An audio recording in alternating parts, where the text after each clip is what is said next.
Welcome to Midwest Paranormal Presents Paranormal Soup. I'm your host, Jason Bland. And tonight, I am going to sound like horrible. I have total sinus infection.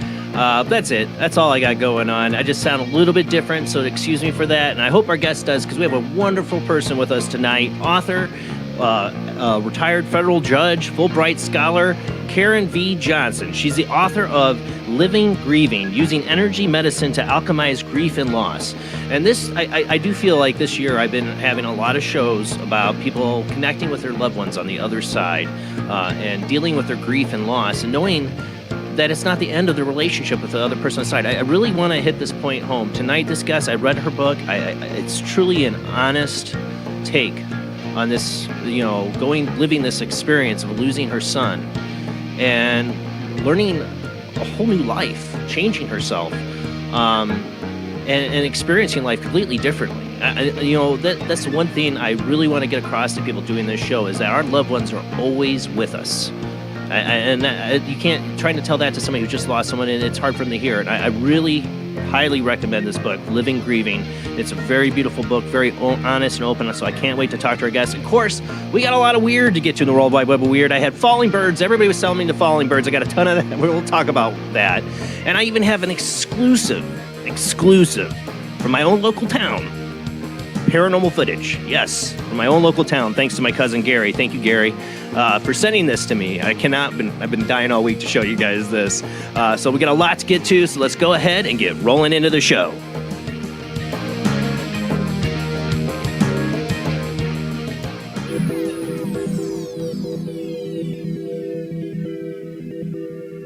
Welcome to another night of Paranormal Soup. As I said before, I'm your host, Jason Bland. Tonight's guest, she's here with us in the panel, will join us for the World Wide Web of Weird, is Karen Johnson. How you doing tonight, Karen? Oh, but then I removed you. I hit the wrong button. There you are. Hey. How you doing tonight, Karen? Great. How are you? Yeah, everybody will find out who you are a little bit more when I give your introduction after the World Wide Web of Weird. But like I said, Karen, join us in if there's anything you want to add. I always love other people's perspectives and experiences on these 7 articles I cover each week. So don't be afraid to interrupt me. Tell me what you think. I don't care. Join the conversation. And then Jamie D. She's luckily here with us. Thank you, Jamie, for bringing your beautiful self to the show tonight. I'm glad I could make it. Thank you. Yes. And then hopefully we had technical difficulties. Rob is here. You doing all right, Rob? We got sound? Yeah, it's working. It's working, sort of. I'll take sort of, I guess. Let's hope so. All right, guys. Like I said, we got a lot of weird to get to, so let's go ahead and roll into the World Wide Web of Weird.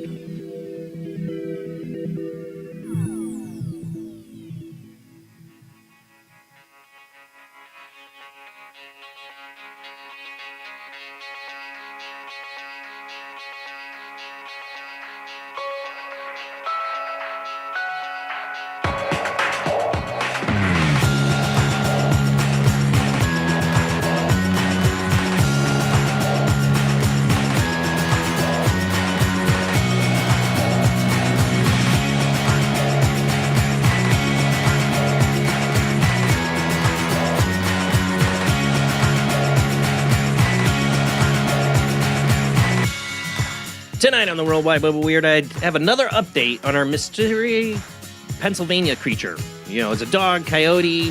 What is it? Remember it? Then we covered it last week that it disappeared. It still disappeared. They never did find it. It broke its way out, which they really find amazing. That happened at a wildlife rescue that it would be able to escape from there, but it did. Well, now they know what it is. The DNA tests are in. Let me hold you in suspense as I cut to the news story.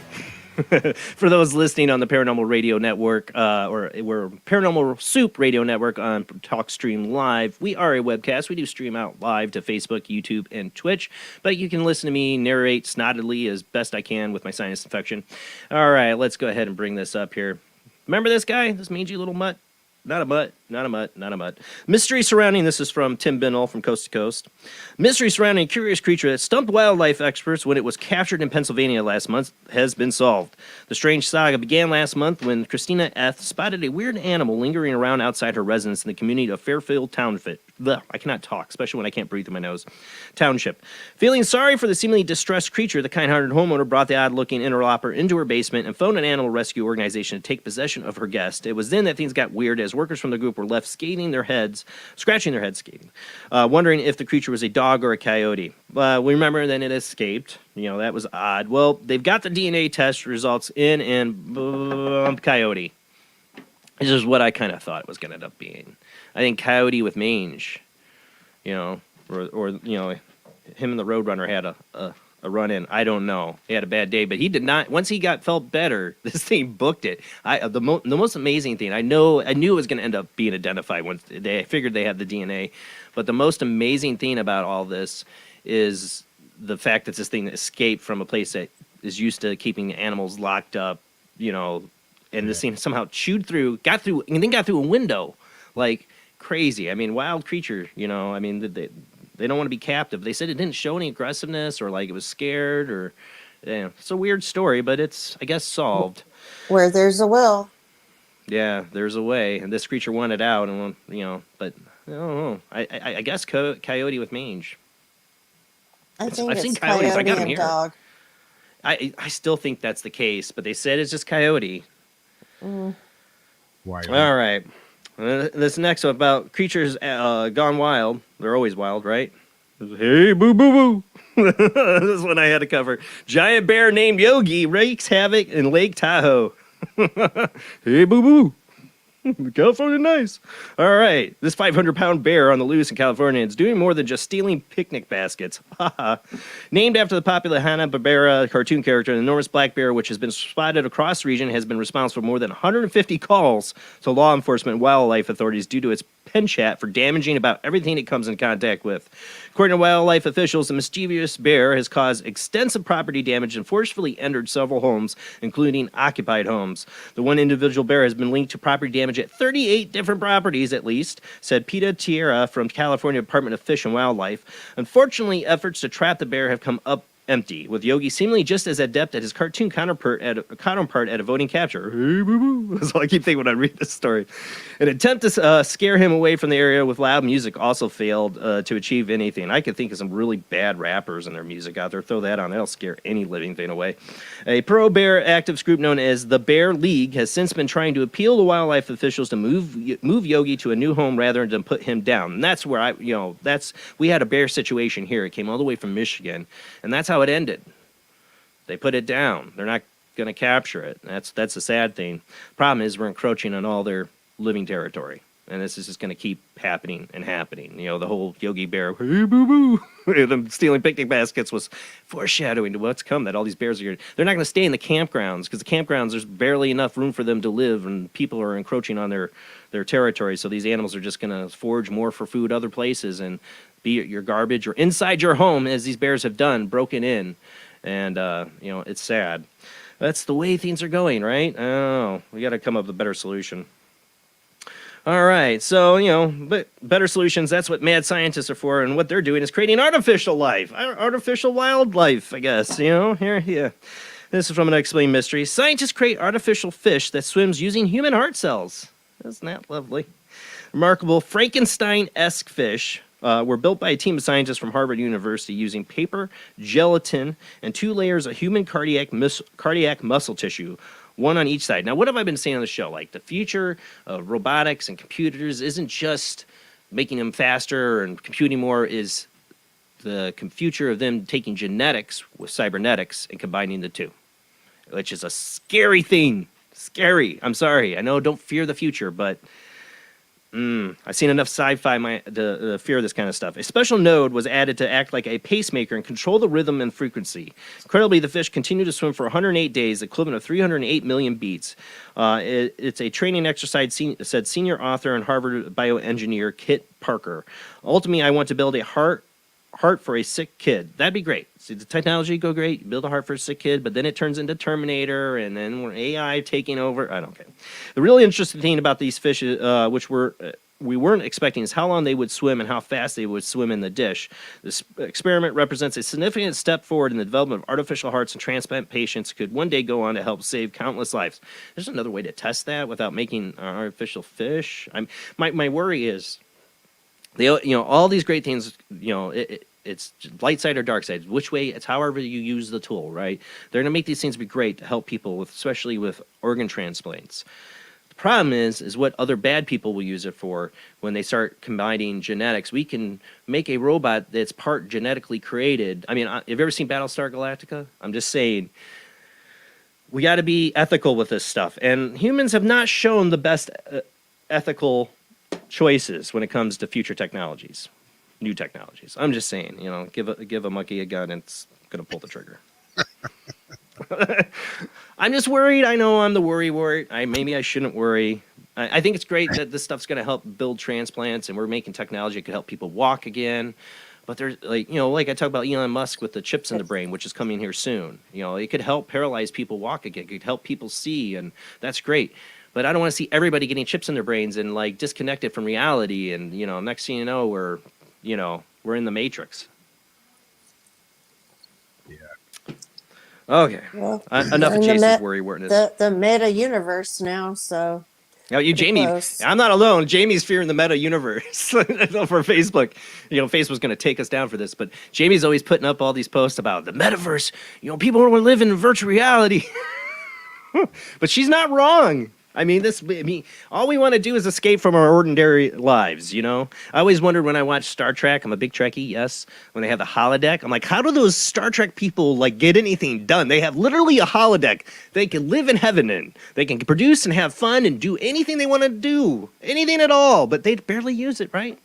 They're all busy out there exploring because they're just humanity's so good. And, I love Star Trek, but it's hard to believe humanity is going to need a lot of improvement before we reach that point of having holodecks, because we'll just be in them all the time.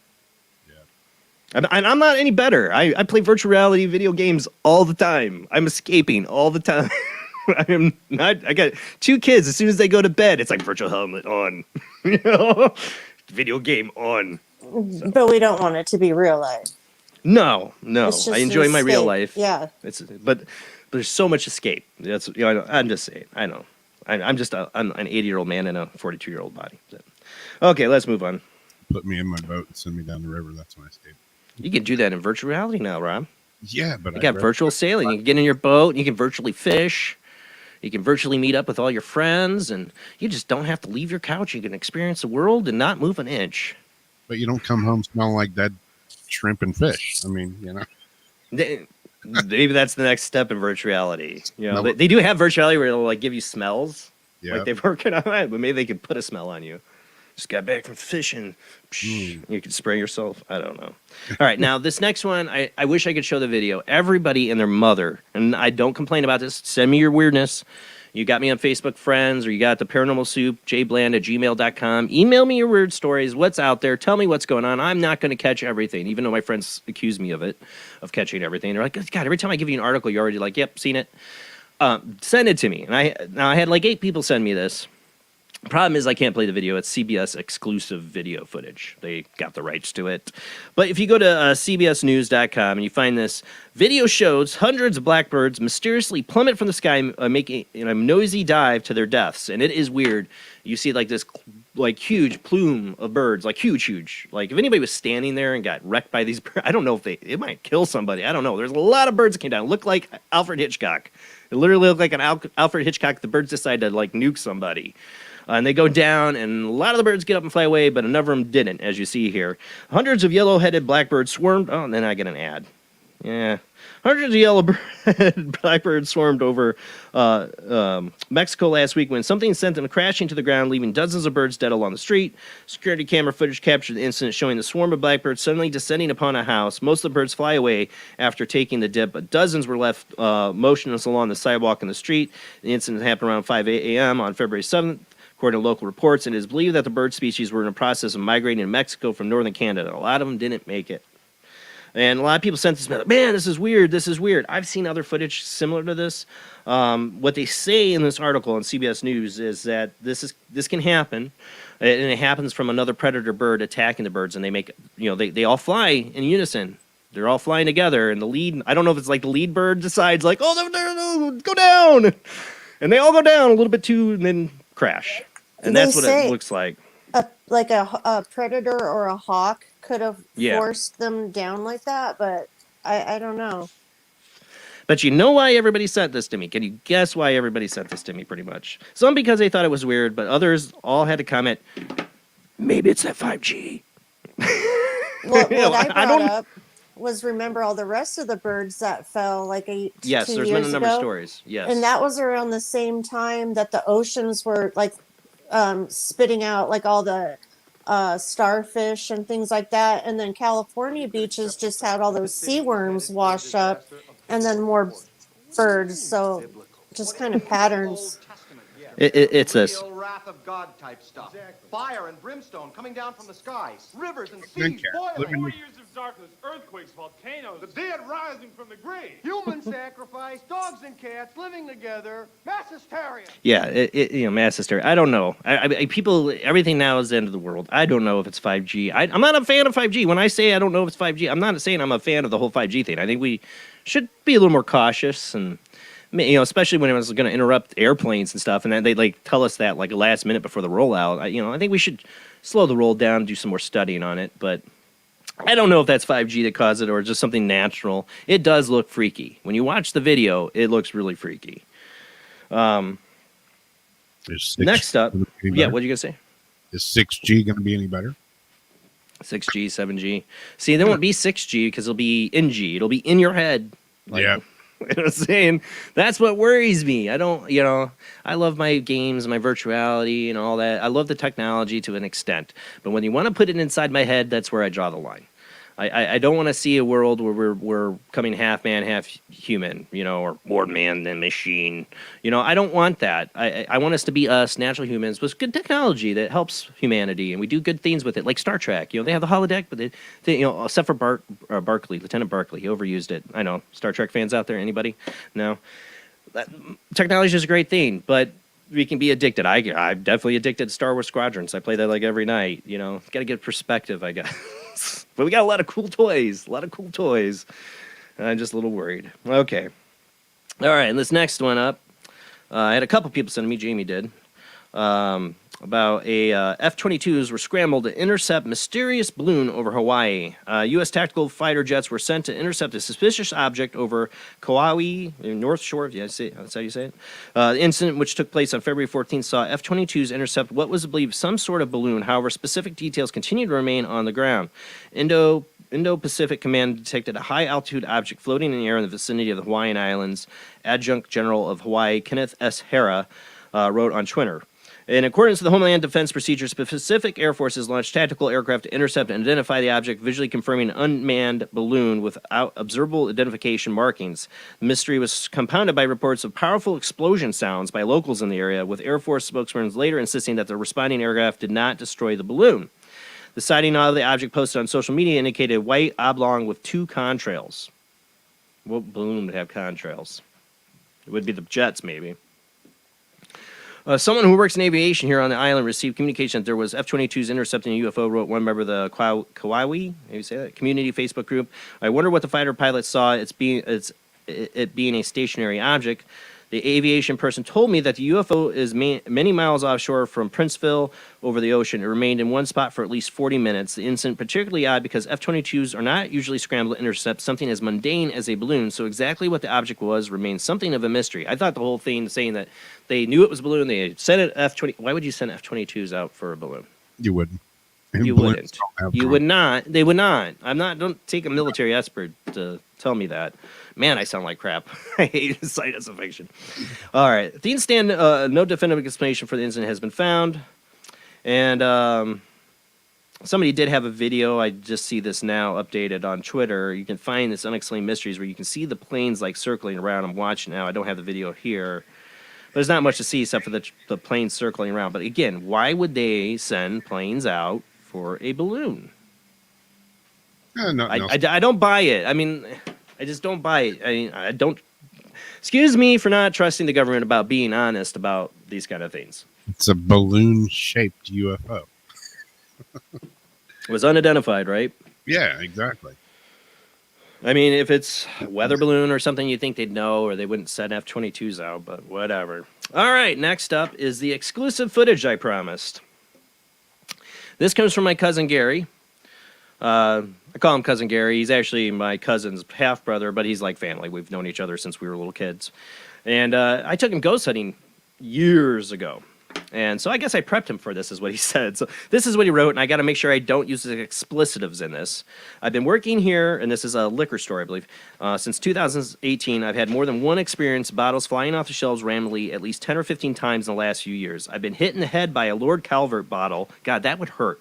Good thing there was plastic. Oh, that was plastic. It really amped me up when coworker's grandma passed away. Honestly, if I didn't do this explicitive with you years ago, another ghost hunts, I would have been out of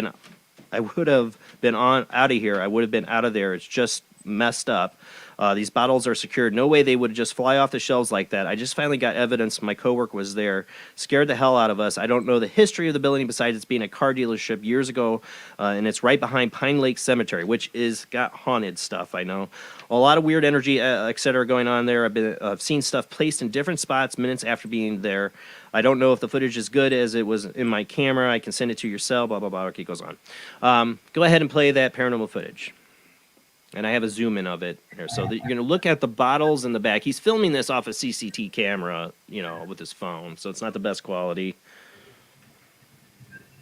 You see, all right, there goes the bottles. Now I'm going to do a zoom in of it.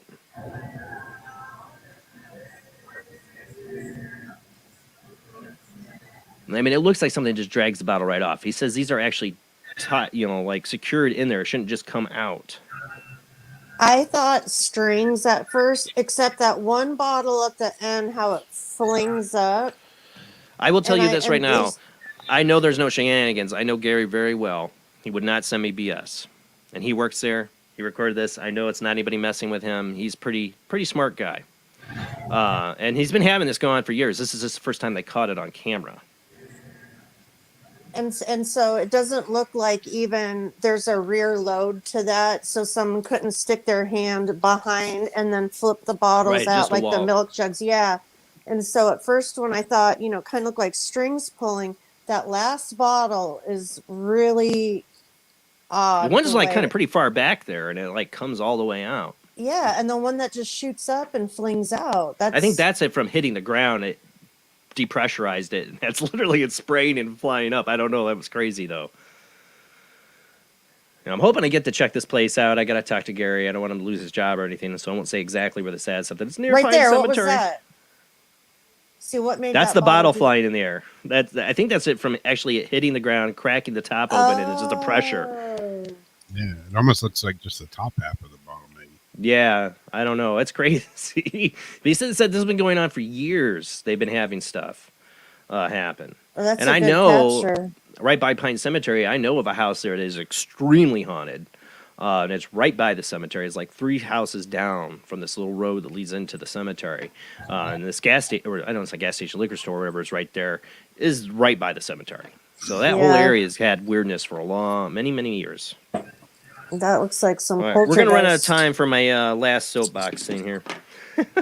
I have to cover this. You know I do. It's not paranormal, but I've been griping about this for 6 years. Before they ever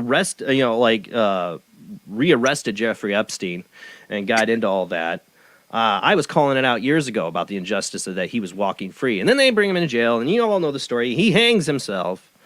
And I call BS on it, as usual. We don't get into huge conspiracy theories on the show, but I am going to call out BS when I see it, and if something stinks. And this one stinks to high hell. This new one, Jeffrey Epstein's associate dies of apparent suicide in prison. And no, it wasn't Gillisay.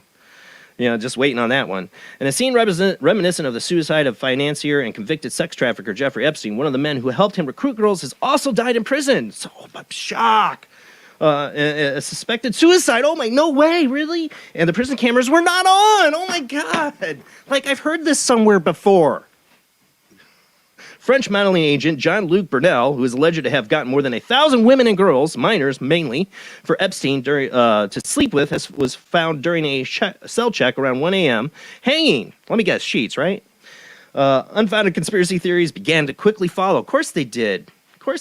Nothing to see here, merely coincidental. No, I know what you're thinking. Another suicide, right? Well, take our word for it. And no, we're not going to show you any pathology reports or crime scene photos. Go away. Wait for the invasion. Just go. That's what this culture commentator Lionel said. It was pretty much, it's like, nothing to see here, people. Move on. Just another dead sex trafficker in the jail cell we're not going to get any justice for. Yeah, where are we going to get tired of this crap? I mean, when are we going to start asking questions? There's only so much of this that, I mean, can we take? Or we just keep turning our heads to it? There's nothing to see here. Nothing going on. No, very, very, very powerful people. Okay? They want something done, it's done. And I'm telling you, that's what happened here. You don't have to be conspiracy theorists to see this. I'm sorry. It's just that simple. That's it for the World Wide Web of Weird. Our guest tonight is Karen V. Johnson, author of Living Grieving, Using Energy Medicine to Alchemize Grief and Loss. It's an excellent book. I highly recommend it. I just finished reading it. And if you know anybody who is going through grief, loss of any kind, I highly recommend this book. But we're going to go to commercial break, and when we come back, we're going to talk to Karen about her book, her experiences in shamanism. I'm really interested in getting into that, what it is to be a shaman, a modern-day shaman. And when you think about shamanism, you think about the old, Indian shaman or somewhere else. No, there's shamans. I've had them on the show. This is another shaman. I think it's an incredible practice. I really want to get into it. All right, guys, we'll be right back after a short commercial break.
Join us every Wednesday night at midnight Eastern Standard Time for Weird Wednesday, the live stream, with your hosts Jamie, the Living Dead Girl, and Rob, the Phantom, where we'll talk about all things paranormal, including zodiac, astrology, tarot card and oracle card readings, live ghost boxing and spirit communication, where we'll do Voices from Beyond, the Cold Case Files. So we hope you join us live on Facebook and YouTube every Wednesday night at midnight Eastern Standard Time. We hope to see you there. Bye-bye.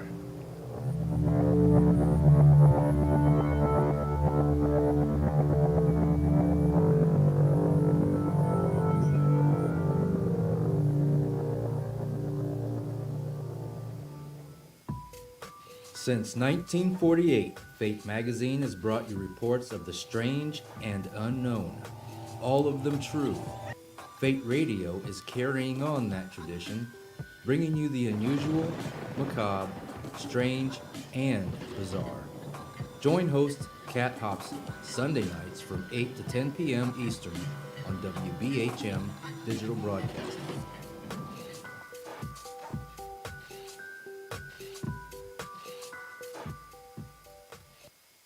Of the second kind, physical evidence of a UFO. Close encounters of the third kind, contact. From Steven Spielberg, the director of Jaws, comes one of the most ambitious and unusual films ever made. And what you will see has never been seen before. It's a cosmic mystery crossing what many scientists believe will be the next threshold of human experience. It is called Close Encounters of the Third Kind. It begins in an Indiana town and leads to one inescapable conclusion. We are not alone.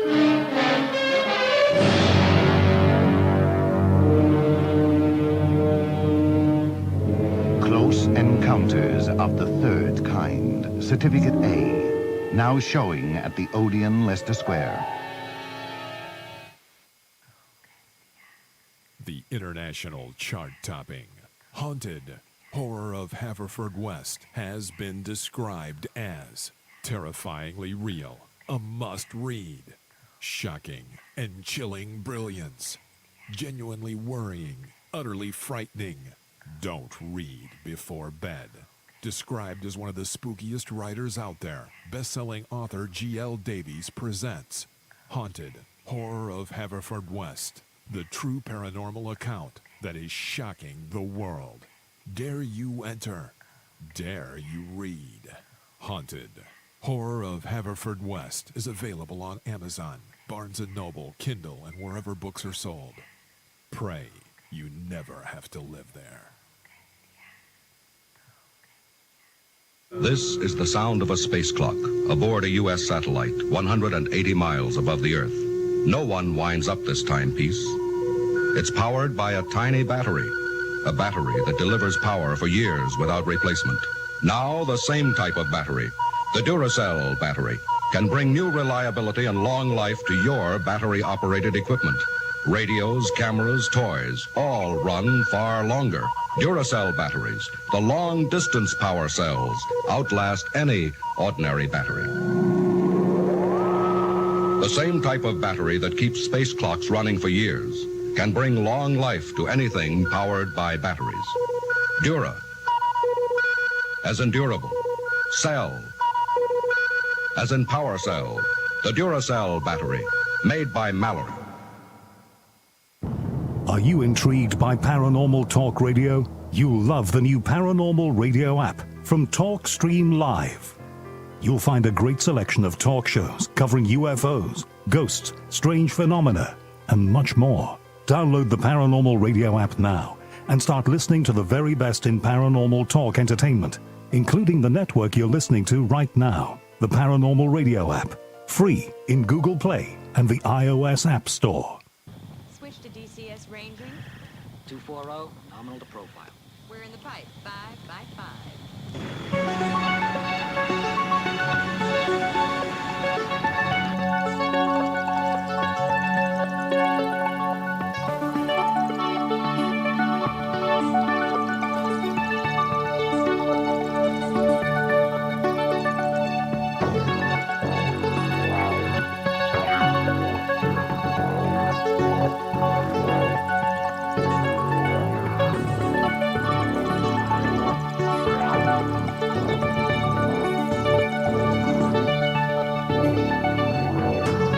Tonight on Paranormal Soup, our guest is Karen V. Johnson. Karen's fast-paced professional career as a lifetime appointed federal judge came to a abrupt halt when she lost her 27-year-old son to a heroin overdose.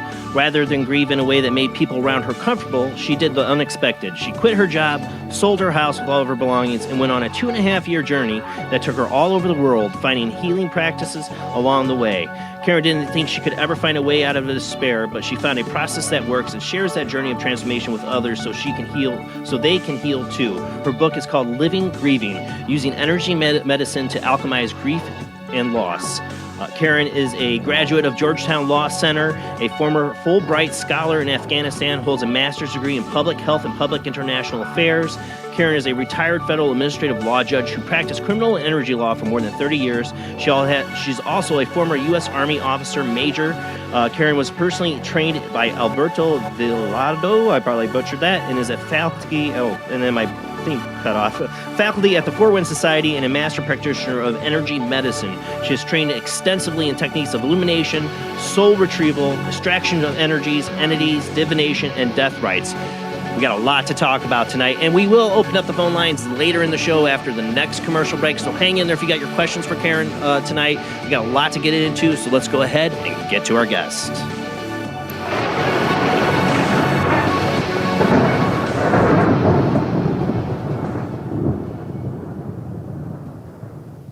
I also saw we lost Jamie, so let me make sure I get Jamie to the stream there. Okay. How you doing tonight, Karen? Thank you for joining us. Hey, thanks for having me. Happy to be here. I just finished your book today.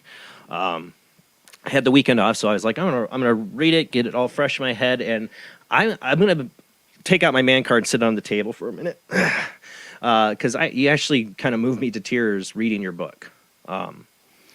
Just you were so honest about the ordeal and the situation you went into.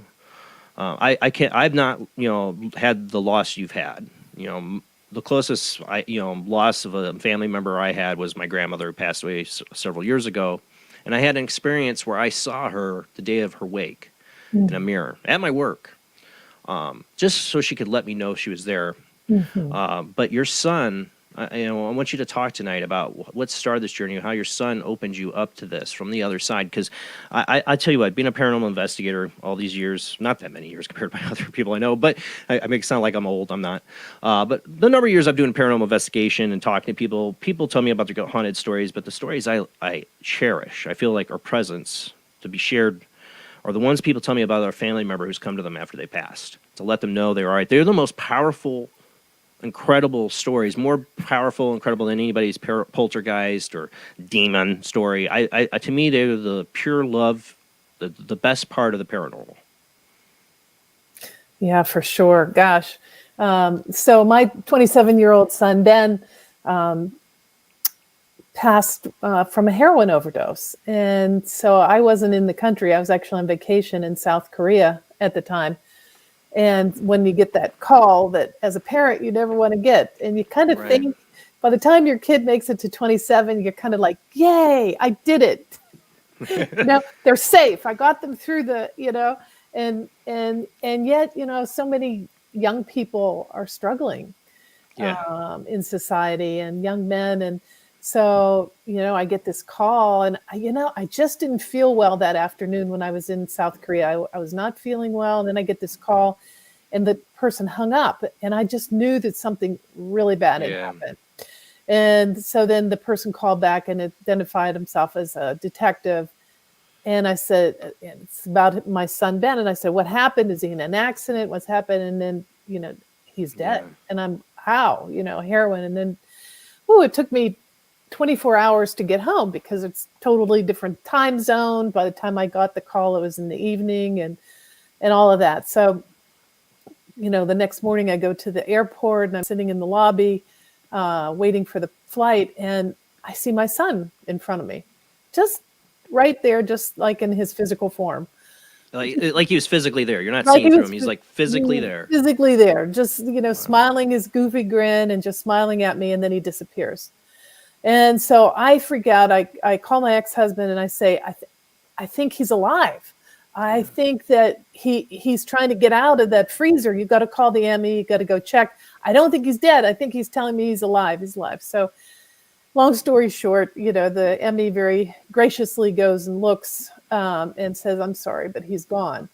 And and then it just, I think the shock was so big, and he and I were so close that it just shattered everything. I talk about the Matrix. You were talking about the Matrix. I flew out of the Matrix. It was like I landed on Mars. Nothing made sense. I just couldn't make sense of the world at all. And so seeing him was also shocking in a spiritual sense, because I wasn't a particularly spiritual person before that. I just kind of never did really connected with any mainstream religion, although I'd certainly gone to churches and masses and things growing up, but I really wasn't very connected with spiritual things. And when my parents passed, it was in the normal way of things. My father was 89, my mother was 96. So, it was normal. So, but having a child die, if you have an unexpected death, and the unexpected death of a child, you're in a really bad situation. I think he called it a double whammy in the book. Double whammy. Yeah. Double whammy. Yeah. As a parent, it's my worst nightmare. Like I'm a worrywart, and I have a 10-year-old and a 6-year-old, and my wife's like, you got to stop worrying so much child stuff. They got to, it's hard because when I was young, I was in kindergarten. A neighbor girl of mine who was in kindergarten with me died in a car wreck. And I saw her spirit. That's a whole other story. But you know what seeing her spirit wasn't what really affected me. It was seeing what happened with her parents. They'd never moved her bike from the outside where it was left. Yeah. They never changed her room. And I one time saw her mother just standing, looking out the doorway. We lived in a trailer park. It was just, didn't have a lot of money. And I remember seeing her mom just hauntingly staring. I watched her for a while to see what was going on, and she just stood there and stared out the window. And I've been haunted by that. Yeah, it never left me. Like at 5, 6 years old when this happened, I was 5. My brain was trying to comprehend, death. That this is it. She's gone, and I even saw her spirit. Yeah, in my fort I had made. We were friends. We played together. And I think she came to me because I could see things as a child. Mm-hmm. But my 5-year-old brain was trying to comprehend that. And I think at that moment, I thought to myself, I'm never having children. I'm not going to be a parent. I don't want to go through what she's going through. Mm-hmm. Like, I was haunted by that. And I did. I mean, when my wife got together, we were like, I don't want to have children. She's like, nope, me neither.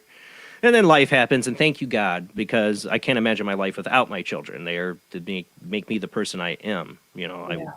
I couldn't imagine my life without them now. It is God's greatest gift, in my opinion. But seeing that, it still haunts me. And like I said, I told you before the show, anybody who's lost somebody, but especially somebody who's lost children, there's nothing you can say. There's not a word a comfort you can give. There's nothing you can do. And like you said, most people want to avoid you because they know that. Yeah.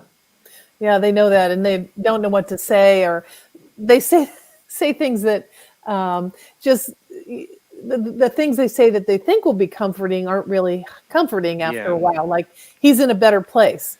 And about the 15th time, I could feel, how you feel like that anger rising. Your skin try to boil a little bit. Yeah. Like, well, I'm not in a better place. Right. And so, and frankly, let's have a conversation. I'm really kind of mad at him for being in that place, because that was not what's supposed to happen. Right? It was not the plan. That was not in my game plan. And so it's funny how you can all of a sudden get real and just start to, you kind of keep your mouth shut, and people say the platitudes. Oh, it's going to be okay. And I'm thinking, no, it's never going to be okay. Everything's going to be fine. Everything's going to work out. Really? Are you going to bring him back? Is that how it's going to work out? Right. So it's really hard, and people don't know what to say. And the people that I think resonated best were people that just sat with me and didn't say anything. Can I bring you a cup of tea? Can I get something? Can I do some shopping? People that let you cry. Let you cry. Yeah, just cry and not be saying, oh, don't cry. Really? Yeah. So I'm going to cry, and I'm going to give you the finger while I'm crying. Yes, I'm going to do both at the same time. And so then you'll probably leave, which would be good. You know what I loved about your book, though? as a parent is reading about your struggles with Ben. You know, we'll get into this whole about judgment, everybody and their judgments and dealing with this, but you know, how you felt you were judged as a mother afterwards. And like, that didn't matter to you, but you judge yourself, your worst judge. But like seeing you're so open and honest about the struggles Ben went through, you know, like how, you know, your husband wanted to do tough love and kick him out. And you knew the struggles. You knew you're a total mom in this, you know, know the struggles your son's going through. And you're just fighting the battle everybody else is fighting in life, the fight to survive. The fight to, you know, you're waiting for that next something good to happen to change it's like you're waiting for the wheel of fortune to spin right, just right for Ben, so things will change because it's all out of your control. You can't control these things for him, and that's the hardest thing as a parent, to see your kid go through something that you have no control over. You can't fix this for them. No. And I've being a parent and seeing so many other parents and thinking about what my mom went through with me, you know, God bless my mother. You know, I was a troubled teen. You know, I had suicidal thoughts. You know, my mom, you know, I thank God she did what she did, but at the end, it had to be me to make the choices. Yeah. It was out of her hands, out of her control. And that I fear that day with my child, both children. Yeah. You know, because there's only so many things you can do as a parent. Life's the wheel of fortune's going to spin the way it's going to spin for your child, and there's only nothing you can do to change that wheel. So true. So true. And we, you know, somebody said something the other day that I thought was so wise. It's sort of like what children don't realize as parents are growing up as they're growing up. And so as we're growing up, as they're growing up, in hindsight, I could think of 1,000 things that I would have done differently, right? Clear back to his babysitter when he was an infant.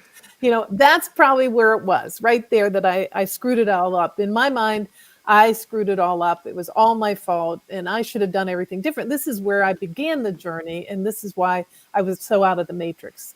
And I did feel like people were judging me because, well, especially because I was a federal judge at that time. And so, you know, your child, so you worked too much, you spent too many hours at work, you were too permissive. My child would never do that. That's the big fallacy that we all think. My child would never do that. Wait till the wheel of fortune goes wrong for you. Right. And meanwhile, you know, the whole bunch of kids, what happened was they went to a Halloween party and got, I guess, rip-roaring drunk, and then they decided they were going to try heroin. Really dumb decision, right? And so there were other kids there, and not everybody died. He happened to be the one that died because he was 6'8", and they gave him too much. He died almost instantly. So, but you know, it's just, you just feel this social, cultural thing that descends upon you when you have a child that overdoses or a child that dies from a suicide or anything that is not in, you know, the normal accepted range of things. You really have this whole judgment thing that sits on you too, which is really hard. Well, I really think that's one of the most, you know, I think wisdom that you share in this book about judgment. I've been trying in my life, because I'm not perfect. I judge people just like everybody else does. We all inherently do it. And you talk about this in the book. Yeah. You know, I like this, I don't like this. We are trained as the human ego to build our personality around that. You know, this is what I like. I like Star Wars. I'm big into Star Wars, you know. I don't like LeBron James. you know, these things of dislike, liked, and judgment or not. And I am trying to break myself of constantly doing it in a meditative sense, you know, in a sense of trying to open up my perspective. And what I love is life is a story. Everybody's living their story. And when I read your book, I'm seeing your story. You are so open and honest in this book about your situation. Like I said, it moved me. Like your struggles, you know what Ben's going through. You know he's, you know, he has physical issues, health issues. He didn't get to aspire to what he dreamed of doing, you know, because of those issues. These are the wheel of fortune. Again, these are not in your control. No. You know, and that's the struggle I fear with my children, the things I can't control because I am a control freak. Yeah. And that's a hard one. Well, I think if we weren't one before, when we become parents, the control freak takes over, right? Yes. It's part of what we get as soon as we become a parent, and you can't control everything. And part of the journey is recognizing that maybe they were here for their own purpose, and that was his time. Yeah. And he did what he wanted to do. I mean, even when he was young, he never wanted to go away to camp. He never wanted to go anywhere. He always wanted to stay home. And I said, and he didn't care about school and learning and so many things. I said, so I would always be saying to him, well, you know, you're gonna need these skills. You're gonna grow up and you're gonna do this. And he'd say, Mom, I'm not gonna grow up. I'm not gonna be here that long. So I don't need to know all these things. And I don't really want to go away. I'm happy to stay home. And of course I would say, now don't talk like that. That's not true. Yeah. You know, you're gonna have enough, blah, blah, blah. All the things we say, but I think he knew. I've heard this from other parents on this show that have called in that they felt that was, you know, the child they lost. It was their time that they knew. Yeah. It's a hard one to grasp for people. You know, well, that was their time. That's not. Don't say that to somebody who's lost someone. You know, because they're not going to want to hear that. No, yeah. no. But there is something to that. There is something There is. to a planned exit or a choice at this time for them to leave. These are, again, the wheel of fortune, things that are not in your control. We are not God. We cannot tell when it's somebody's time, our time or their time to go. And we can't stop it or change it. And this is a constant struggle for everybody in life when it comes to grief and loss. It's like, again, you go back to, I could have done this, I could have done that, and there's no. Yeah. Yeah. So it's and I think once I grasped that it really wasn't in my control, I really wasn't to blame. And what if his life was exactly the way it was supposed to be? He was here just exactly the length of time he was supposed to be. And his gift to me was waking me up to a spiritual life that I didn't have before. And so I really have felt that Ben has always been on the journey with me. I've seen him. He awakened me to life on the other side. I really wasn't sure I believed that there was life after death. Yeah. Right. And so seeing him and having this relationship that's ongoing with him allows me to know that not only is there life after death, but he's having a really great time and he's happy and he's learning things. And I really do believe that he introduced me to a spiritual pathway that I would not have had. I don't want to give away too much of the book, but I found it really fascinating. You were really sick on the stairs. I don't know if you can talk about a little bit about this, but the way that because I have these experiences where, you know, I've heard a voice of a deceased person in my head. I've gotten their name, but it's not a normal pathway. I usually sense and feel and know. Mm-hmm. And I've read a lot of different mediums experience, you know, description of their experience, and they're really incredible. But actually yours, talking about how you feel, Ben, that's really similar to how my interaction with spirit happens, I feel like. Is the way you describe the way you connect with Ben. Yeah, so all those clairs, clairaudient, clairsentient, clairvoyant, so there's all the clairs, you know, and so I didn't even know that I don't think I knew that there were different kind of clairs. I was pretty much... You weren't into it at all, obviously. I was not into it. You're a federal judge. It's not normal for a federal judge to be into those things. Not even in my world. I mean, I didn't even know there were mediums that lived around me. I mean, had no idea. I had to look it up and Google it, right? So, so all those things just kind of came to me afterwards, after his passing. And so I didn't deal with it at all well. So at one point, I remember that I would try to go upstairs. My bed was upstairs. I couldn't make it up the steps. I was crying and screaming and crying until I threw up, and throwing up until I was throwing up blood.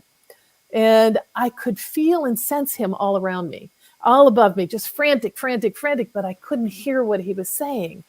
And so I decided to look at Google and find a medium. And I had never even considered such a thing before and had no idea where to begin. And so I looked it up, and this has happened to me so many times now that I know it's a message and a sign from spirit. But so when I Googled it, there was a page of mediums pop up, and one picture was much bigger than the other. And so I called that woman because it was bigger. And so I looked at the page a week or so, her picture was the same size of everybody else. So I thought that was awesome that you put that in there, because it does they work in such synchronistic ways, and like how do they do that? Like, but like you were guided to this medium by Ben. I was guided, and so I went to the medium and I went in to see her, and she said, "Well, hello," and blah blah blah. And I said, "Look, he's standing right there. He's over in the And corner. you could see him. That's why I wanted to. I was reading. You could Yeah. see him. I knew where he was. I could sense him. I could see him. I could feel him. It wasn't like I saw him in Korea, like he incorporated. It was more in this spirit, ephemeral, Translucent okay. ephemeral thing. And so, and I said, but I don't know what he's saying. Can you tell me what he's saying? And so we had this great conversation, and she told me some things, which, one of the things he said was, Mom, it was a boneheaded move, which was so Ben to say. Like the saying he would say. Yeah, he would say that was a boneheaded. So I felt like the things she were telling me were true. Right. And about his sister, he said, tell Katie, I'm really sorry for all the times we fought, that I really love her. And, that I'm really sorry that we didn't straighten all this out ahead of time, and so just things that were personal to him and to his life that made me feel that this person was really connected. And then, so after the reading, she looked at me and she said, you might have some skills yourself, because most of the people come in have no idea that their loved one's standing right there, right? And so, you might want to have some mediumship training yourself. And I said, great, because I thought, this is good. I'll be able to call Ben on the phone all the time, right? Hey. Well, it's a common reaction I've seen from people that are going through grief and loss when they do encounter a medium. I know this from my medium friends, is that they want to call the medium every day. They want to talk to their kid. And you can't blame a person. They get this connection. They know it's real. They got the message. It's confirmed to them. Now they want it every day. And how can you blame them? I would want that too if I was trying to connect with my child I lost. If I know there's a way to call them, I want it. And if I have that ability to do it on my own, I'm definitely going to try to develop it. Yeah, for sure.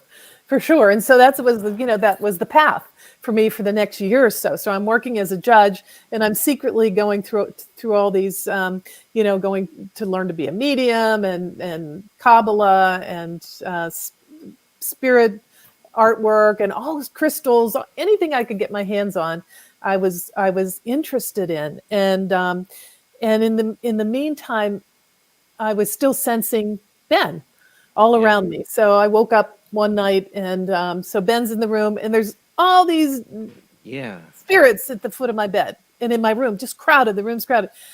And I was glad Ben was there, because I felt like I was protected, know. And I'm like, okay, everybody out of my bedroom. Right. And they left. And I was, wow. And so then in the morning, I went down to get coffee, and there were spirits all in the house. I'm like, okay, everybody out of the house. Nope. I'm not waking up to spirits. Can't deal with this. Right. And then I realized, hey, so I have some say in this whole thing. So I can see, sense, talk to spirits, but they have to listen to what I say. Oh, okay. That's pretty, that's not so It reminds bad. me of the Whoopi Goldberg scene when finally Patrick Swayze turns her into a real psychic, and then she's got all these dead people in her office. She's like, okay, hold on. Hold on. But I think that's the way it works. It's like once spirit realizes this person can see me, this person can hear me, they flock to it like a moth to a flame, because there's a lot of baggage on the other side, I think, for spirits. They're looking for some way for the living to help. Yeah, so I think all spirits. So there's a little bit of difference. So I'm also a psychopomp. So I help spirits cross over to the other side, fully cross over. So there's a sort of middle place between there and here, wherever you think there is, whether you want to call it nirvana or heaven or wherever you want it to be, the universal consciousness, whatever your persuasion is. But so some people get stuck a little bit in the middle, and they need a little help crossing over. A lot of times suicides, they've carried so much baggage about going to hell and all the things that we've heard about suicides, that sometimes they have trouble. They don't feel like they deserve to cross over. So Ben helps me with those and says, hey man, come on to the other side. There's lots of learning there, and it's all, you do deserve, and I'll show you the way. I'll show you how to do it. I'll show you the ropes. Yeah, I've never, been a one for dogma or religious views on suicide or on death, on a lot of things. But I'm very spiritual. I think, one of my favorite movies is What Dreams May Come. The way that they deal with, that everything is a learning experience. Everything's a journey. Everybody's on their own story and path. And I really like the Eastern ending compared to the Western ending, where they actually show the whole reincarnation, and that they have to work out their karmic stuff from that life, That's the thing. We don't know what people's purpose or journey are here. There's so much. If the world would grasp the concepts that you're going to talk about tonight or in your book, how much our perspective on judging other people would change. Just to realize that everybody's on their own journey, working out their own karmic bull crap. You know what I'm saying? We all have a bunch of karmic baggage we got to work out, and there's a will. I believe in God, but I believe in God in the sense as it's a will, a force. I'm a Star Wars fan, but I believe it's a force, a movement of life that we're on. We're riding the waves of our karmic existence, basically. And that wheel of fortune is really being spun by that. What's happening to us? Are all challenges in life to help us learn and develop. And you mentioned in the book, like Ben was on his second to last life, basically. He's like living out that's some of the toughest lessons. That's what I was told by one of my spiritual advisor guides, that he was on his second to last incarnation. He was really working out a lot of heavy duty stuff so that he wouldn't have to come back. And it kind of makes sense because of the work that he's doing on the other side, helping me have souls to cross. And working with ascended masters. So, I mean, there's just different levels of interaction, and all the great religions talk about the different places, that people might go. So in Buddhism, you might be reincarnated over and over again, the great wheel of life, until you reach nirvana. But there's also this middle place, Sukhavati. And so there's this middle place that souls can go to that no longer need to be reincarnated, but maybe they're not ascended masters yet. They're not ready for nirvana. So it's always looking in this middle place to see where people end up, where souls end up. It makes me think of another movie. I always reference movies. Heavenly Kid. You remember that? Heavenly Kid. That sounds so familiar. Remember that from I think it was 80s. Yeah, it was 80s. That's an old one. It's like grease biker kind of 50s style guy dies in a drag race or something like that. I can't remember. And he goes up to like purgatory, and he finds out he has to come back and help his kid if he wants to get out of purgatory. And I as a kid, something always set right with me. Now, that's a very religious Catholic kind of tone, purgatory, but there is an idea that, because as a kid, I'd seen spirits, but that spirits, when they are here trying to help people, they are trying to work on their own karmic thing on the other side. And also, there's another little twist on this whole thing. So spirits that are fully crossed over and on the other side can still come to visit. Like I tell people, they're not in prison.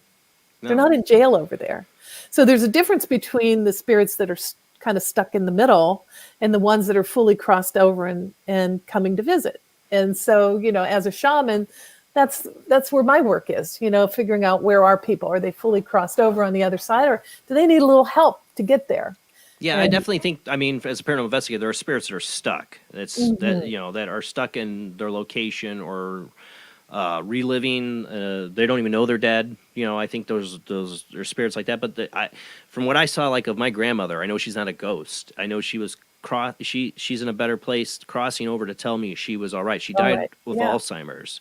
And me and my mother's question about her was she confused when she passed over? Because I don't know if anybody, if you live through somebody's, it's the long, slow goodbye.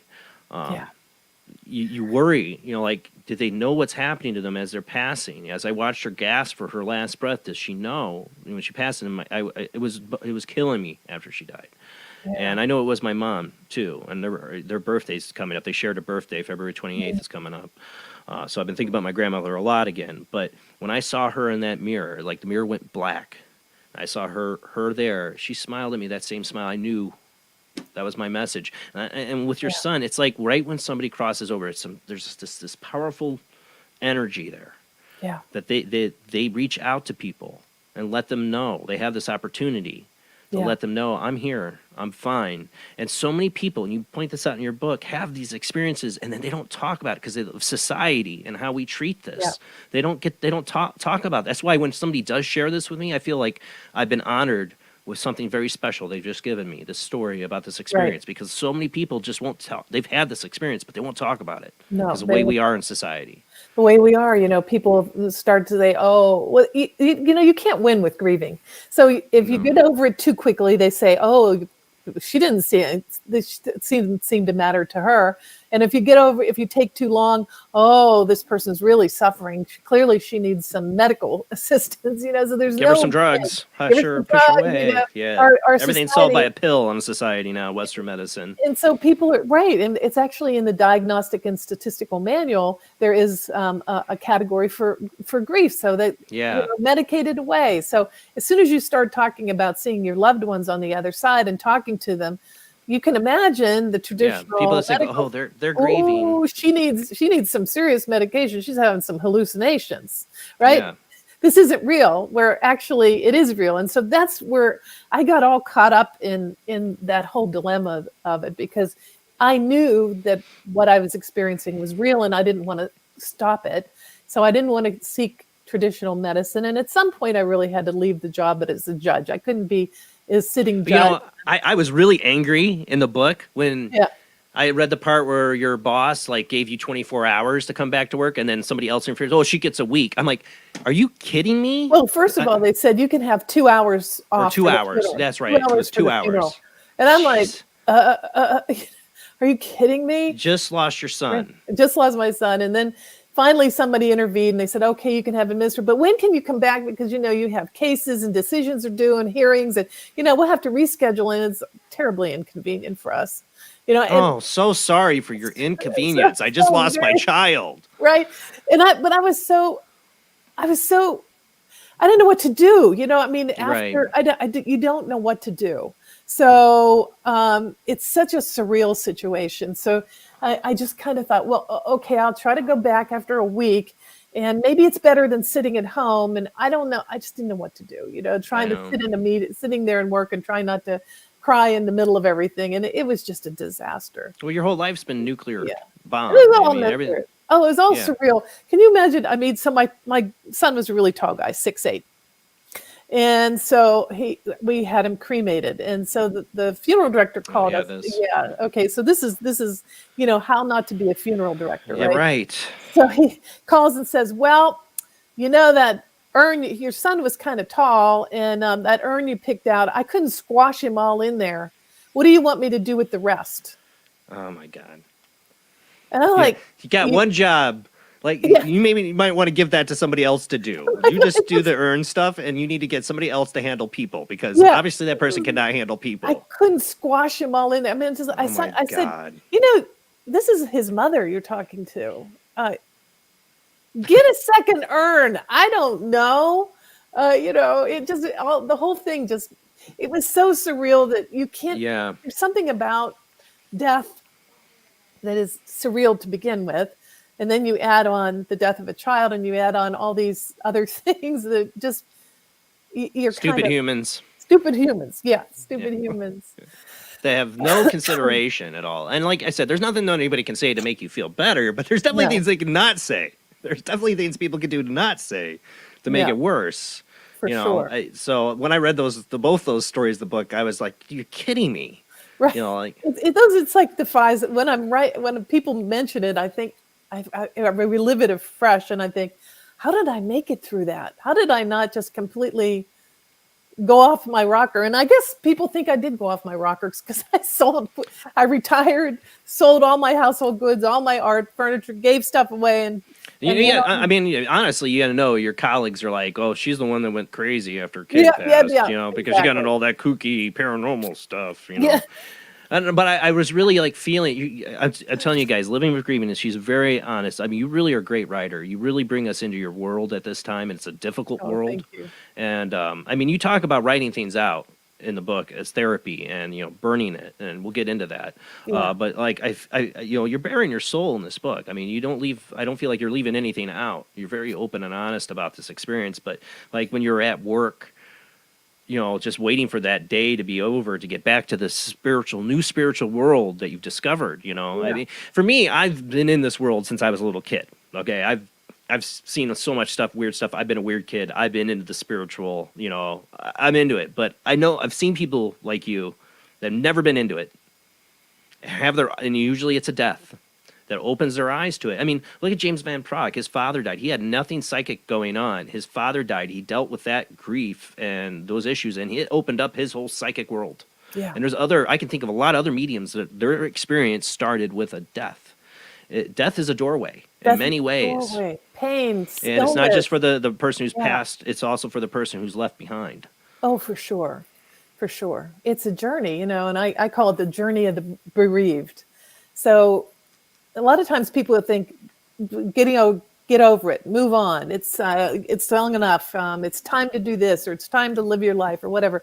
I don't know whose watch we're following, but I didn't get that watch. But so what was downloaded to me through my travels and my journeys and working with shamans all over the world is that it's a journey. It's a journey of the bereaved through transition, resurrection, and rebirth. It's the same journey our loved ones on the other side are going through. They're transitioning from their physical body to the spiritual one. They're resurrecting on the other side, looking around like, whoa. And then eventually they're reborn either to another body or reborn into a different life on the other side. And so we, the bereaved, are on this same journey. And when people realize it's a journey, and there's no time frame, there's no pressure, and you're on your own journey, then it takes the pressure off grieving. It allows us to not have to pretend. A lot of times people are pretending, I'm fine. How are you? Fine. How are you? Fine. Nobody's fine. It's just, so we're not fine, but, it allows us to be real and say, hey, you know what? I'm not done yet. I'm on this journey of grieving, and it's going to take me some time. And I don't have to follow anybody's time frame. And if I don't get anything else out to the world, that's what I want to get out. I want people to know that grief is a journey. And bereaved people are on this journey, and there is no time frame. Everybody's journey is different. And allow people to be. Yeah. Allow people to be in their grief and have this journey. And so the book I wrote too has 16 exercises to help people, like the woman across the street from you. This is so common to have someone have turned their loved one's room into a shrine. Like I said, I never moved her bike for years. It was there. Yeah. Right. And so people are profoundly stuck in their grief. How can we help to move that elephant, right? That big elephant of the grief in the room. And we have to do it by digging a little bit around it to find out where it's stuck so that we can begin to move it a little bit, because it's not going to go anywhere. You can ignore it. You can pretend it's not there, but the fact is it's there. So, and I know some people have had someone pass and they never let anyone know. 16 years later, they fall apart. So you can fall apart early or you can fall apart later, but you're going to deal with grief because grief has an energy of its own. I love that you describe it as an energy, because it really is. Because, I mean, that house, like I said, I'm a weird kid. I was a weird kid. I could feel energy, and I could feel it from that house. Like I said, it never left my psyche. It's affected me as a parent, maybe made me a worry-word parent as it is, because you could feel the heaviness from that house afterwards. Yeah. I could feel it a year later, 2 years later. I could still feel the heaviness of that existence that her parents were going through. And yeah, it's beautiful that you mentioned that too, because it's the same kind of thing we experience. We're so familiar with somebody has a baby, like the balloons on the mailbox, and that house has this energy. Great right? energy, right? Right? Somebody gets glowing. married, and there's all the flowers and all this kind of big energy. So we know that those are big life events that have transformational energy, life-changing energy. But we want to avoid grief because we associate it with despair and hopelessness and sadness. But grief also has amazing amount of transformational energy if we can tap into it. If we can realize that we're on a journey and take the journey and allow ourselves to imagine that our healing helps our loved one on the other side also to heal. It's because we're connected, right? This is a holographic universe. So we're all holographically intertwined. And so as we heal ourselves and as we take this journey, this transformational journey, we're freeing our loved ones on the other side. So, and I know this because after a while, after I'd healed for a while and did my 2.5-year journey all around the world, I remember on Ben's birthday saying to him, come on, Ben, I want to talk to you and blah, blah, blah. And he, as only a 27-year-old man, Mom, quit ringing my doorbell. You're fine. You're fine. I'm over here. I'm having these experiences and I've got my group and you're fine. You're fine. And I'm like, okay. Well, what I always, I see it as is a spirit, like somebody like Ben, when he got to the other side, we've talked to people I've had near-death experiences. We talked to people or mediums that deal with spirits like you do. They have this life review. And he had to see everything from your perspective. Everything you did, worried, like you talk in the book, you were not going to go on that vacation to South Korea, but you almost didn't go because you didn't want to leave him. Right. You were so afraid for him. He feels that through your feelings, through your eyes, is what I see happening a lot of life for you. So I think he always knew you were an awesome mom. I think we got to the other side, he realized, wow, I took that for granted. Yeah. And I have a responsibility here to help her. I think that happens with a lot of spirits on the other side. That's the connection, is that what their life and what their choices do impact others. And people don't think about that. They don't, nobody thinks about that. Their choices do, how that does affect others around them that care about them. Yeah. And when they get to the other side, they see that, they feel it, and they have to address it. Yeah. Yeah, I was fortunate. The very last message he left me was, Mom, I just want to tell you what a great mom you are. Nobody could have a better mom. And I'm telling you, that kept me together, right? When it all happened, just to know that, and that he loved me and he thought I was a great mom. And so I had that to treasure in the midst of all the heartbreak and the doubt and all those kind of things. Yeah, that's what I said. Like I said, we know these things when we're here on Earth. We know them in the back of our mind, deep in our hearts. But when you pass over, you get this perspective that just shows you feel what other people felt. You see what other people saw during your life review. I honestly think this is happening, and this is what connects. They have this purpose to work out some of these things, and this is why like my grandmother came to me. She could see my worry and pain over her passing. She had no control over.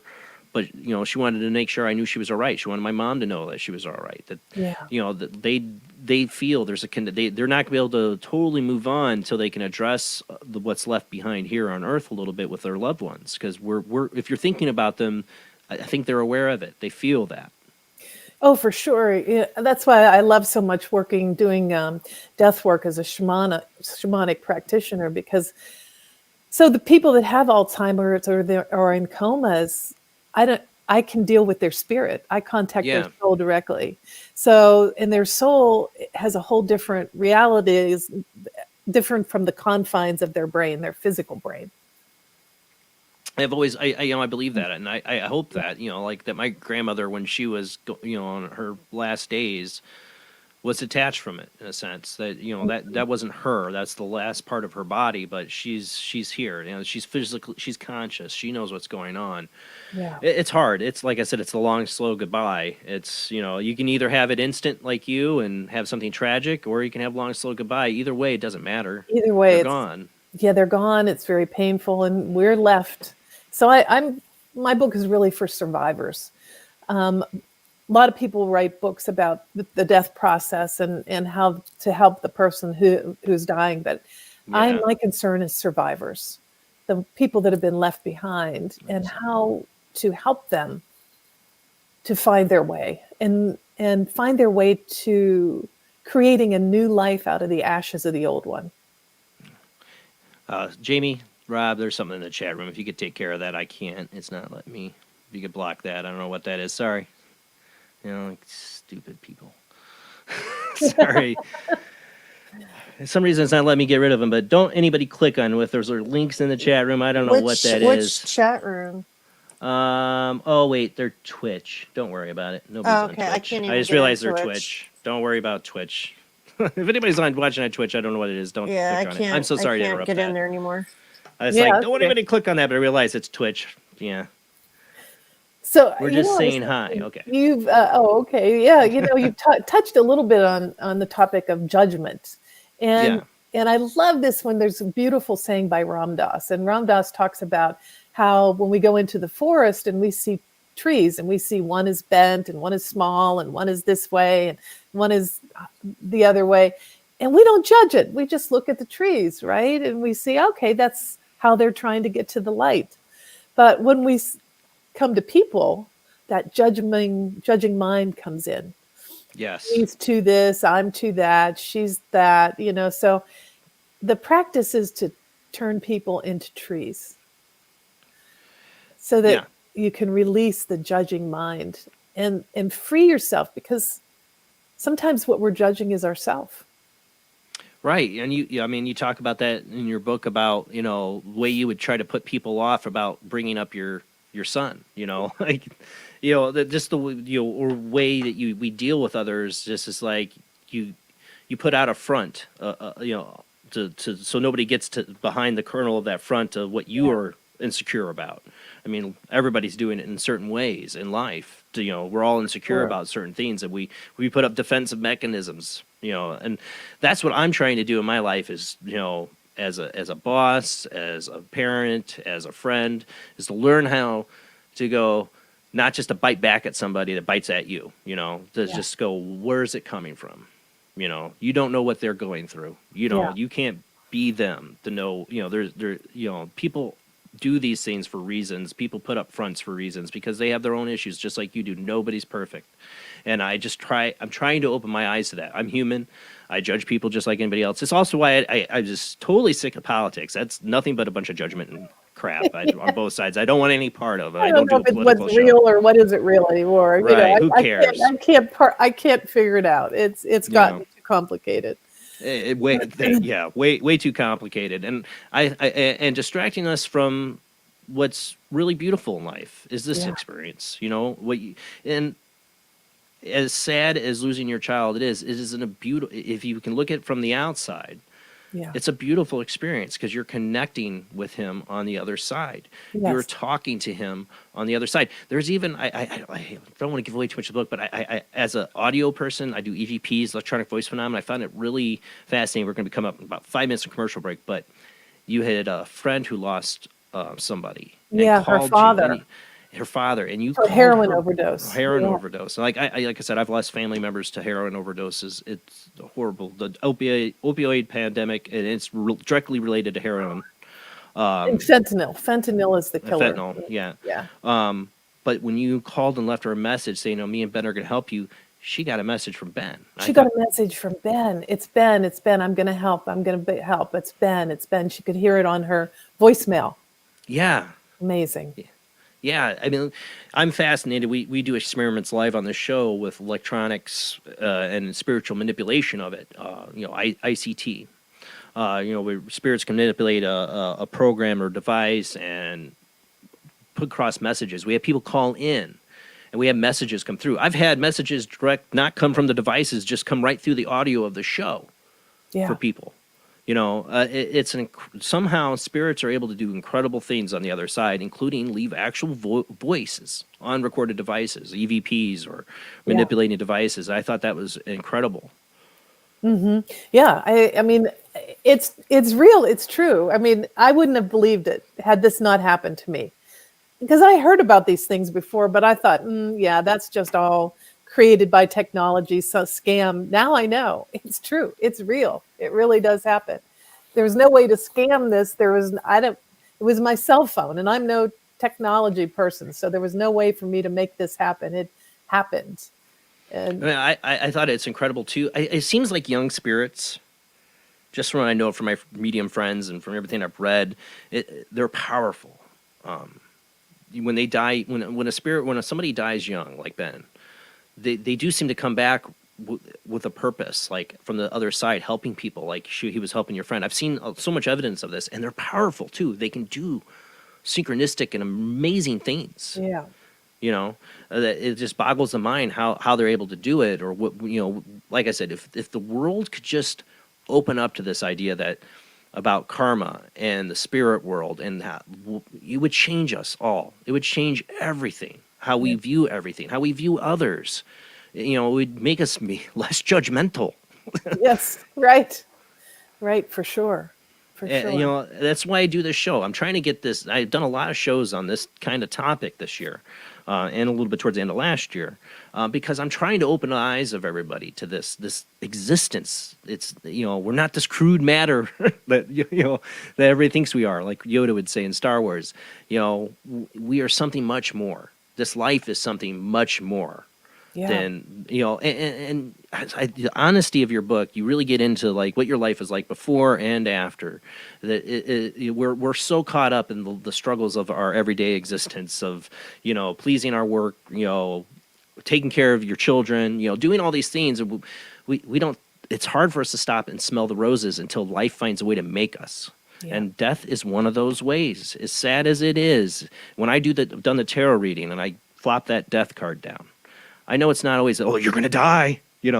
No, I know the biggest meaning of that card is change, big change. Transformation, absolutely. Transformation, because that is what death is. It's transformation. Yeah. And it's hard to tell that to somebody who's grieving. It's only can be learned. Yeah, that's true. And I think the more we talk about it, the more people get that idea, the concept. We don't have that concept in our society. It's just like they're gone. They're in eternal slumber, and they don't slumber. They're off doing their thing. So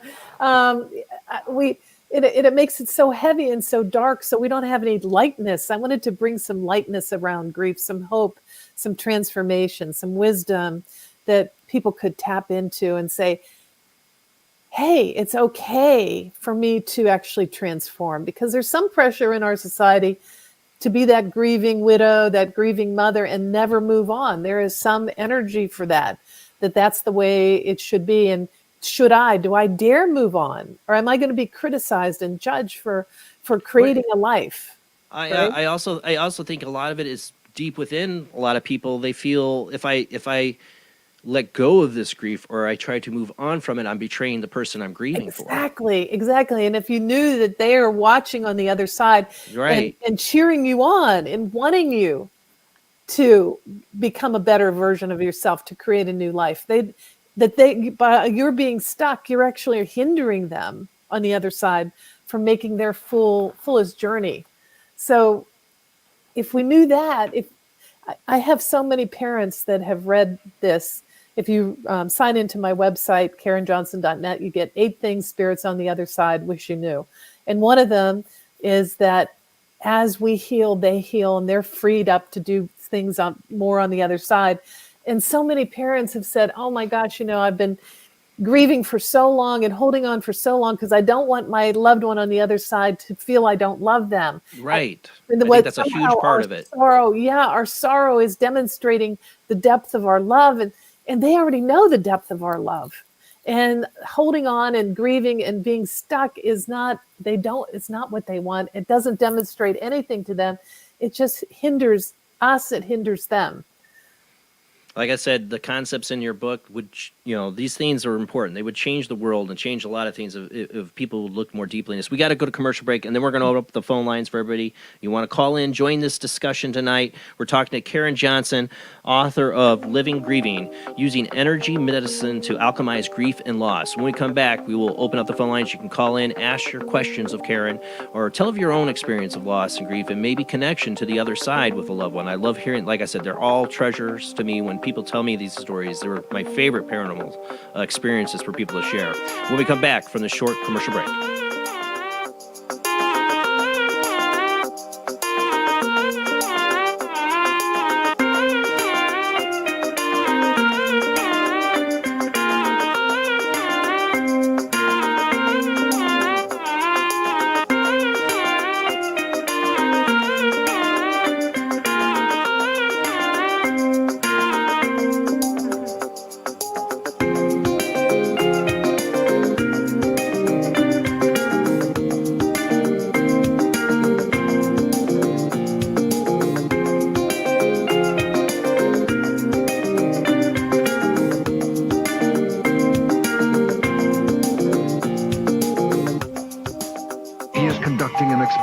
Into the combined effects of sensory deprivation and hallucinatory drugs. The subject of the experiment is himself, and the experiment is out of control. Can Russell's Altered States, a film that must not be missed, is in the West End now. Altered States, Certificate X. Do you wish for more paranormal and spiritual content? The Paranormal Chronicles magazine is a free digital magazine crammed with the very best in paranormal and spiritual articles and features. No sign-up, no subscription, just free reading and knowledge for you. Read today at www.paranormalchronicles.com/magazine.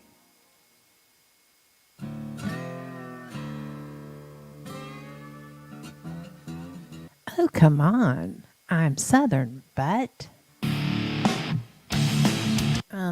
Nope. That'll do. Hello.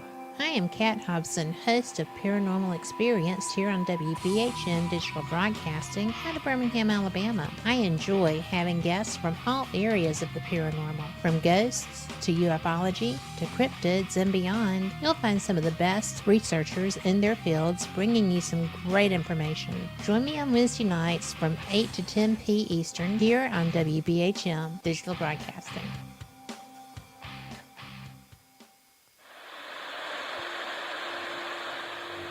Join us every Wednesday night at midnight Eastern Standard Time for Weird Wednesday, the live stream, with your hosts Jamie, the Living Dead Girl, and Rob, the Phantom, where we'll talk about all things paranormal, including zodiac, astrology, tarot card and oracle card readings, live ghost boxing and spirit communication, where we'll do Voices from Beyond, the Cold Case Files. So we hope you join us live on Facebook and YouTube every Wednesday night at midnight Eastern Standard Time. We hope to see you there. Bye-bye.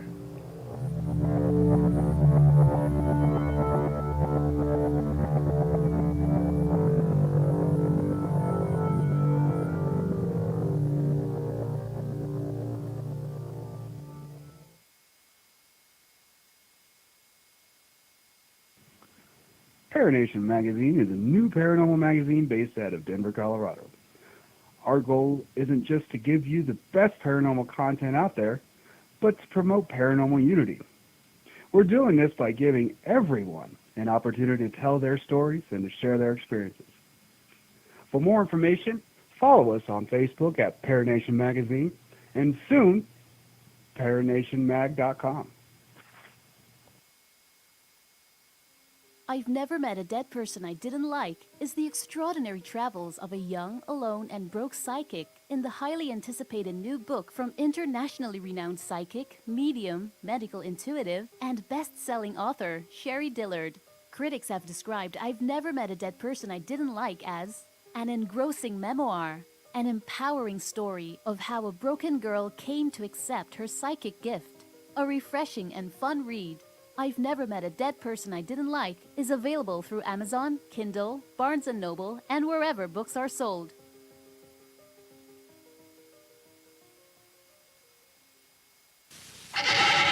Edgar Allan Poe wrote Spirits of the Dead with a pen dipped in warm blood. You will see the ultimate in terror with this important all-star cast. Brigitte Bardot, Alain Delon, Jane Fonda, Terence Stamp, and Peter Fonda in Edgar Allan Poe's Spirits of the Dead. Only Poe's demented genius could bring to the screen such horror and evil. Spirits of the Dead stars Brigitte Bardot, Alain Delon, Jane Fonda, Terence Stamp, and Peter Fonda. Directed by three masters of the cinema, Federico Fellini, Louis Malle, and Roger Vadim. Spirits of the Dead is an adventure in terror beyond your wildest nightmares. Spirits of the Dead in color is rated R.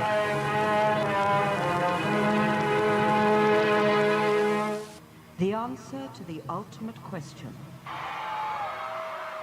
of life, the universe, and everything is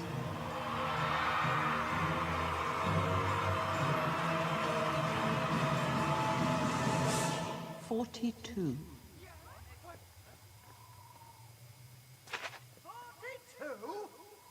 Yes, I thought it over quite thoroughly. It is, it's 42. It would have been simpler, of course, to have known what the actual question was. But it was the question. endless question of everything. That's not a question. Only when you know the question will you know what the answer means.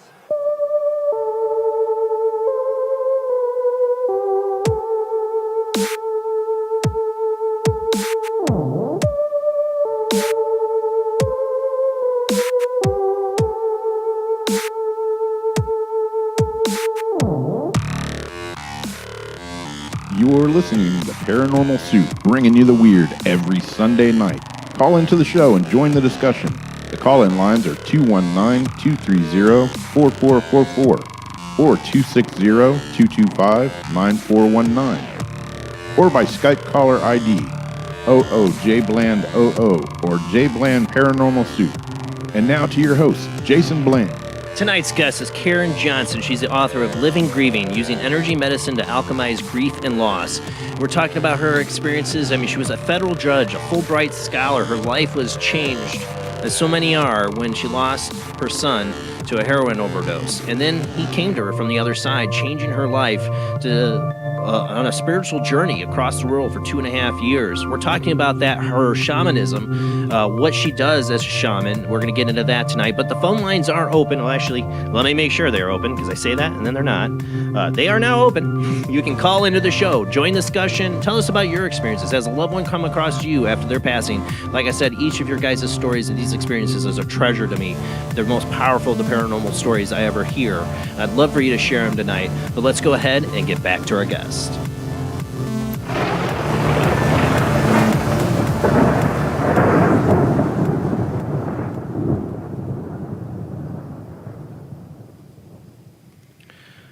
Thank you for hanging in there with us, Karen.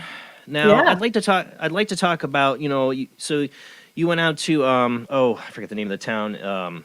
You went on this whole journey, a discovery for the medicine wheel. Yeah. And this whole practice of the south, north, Joshua east, Tree. I west. started out in Joshua Tree, California. Joshua Tree. Yeah. Mhm. Yeah. You talk a little bit about that, and then your growth into becoming this shamanic practice that you do.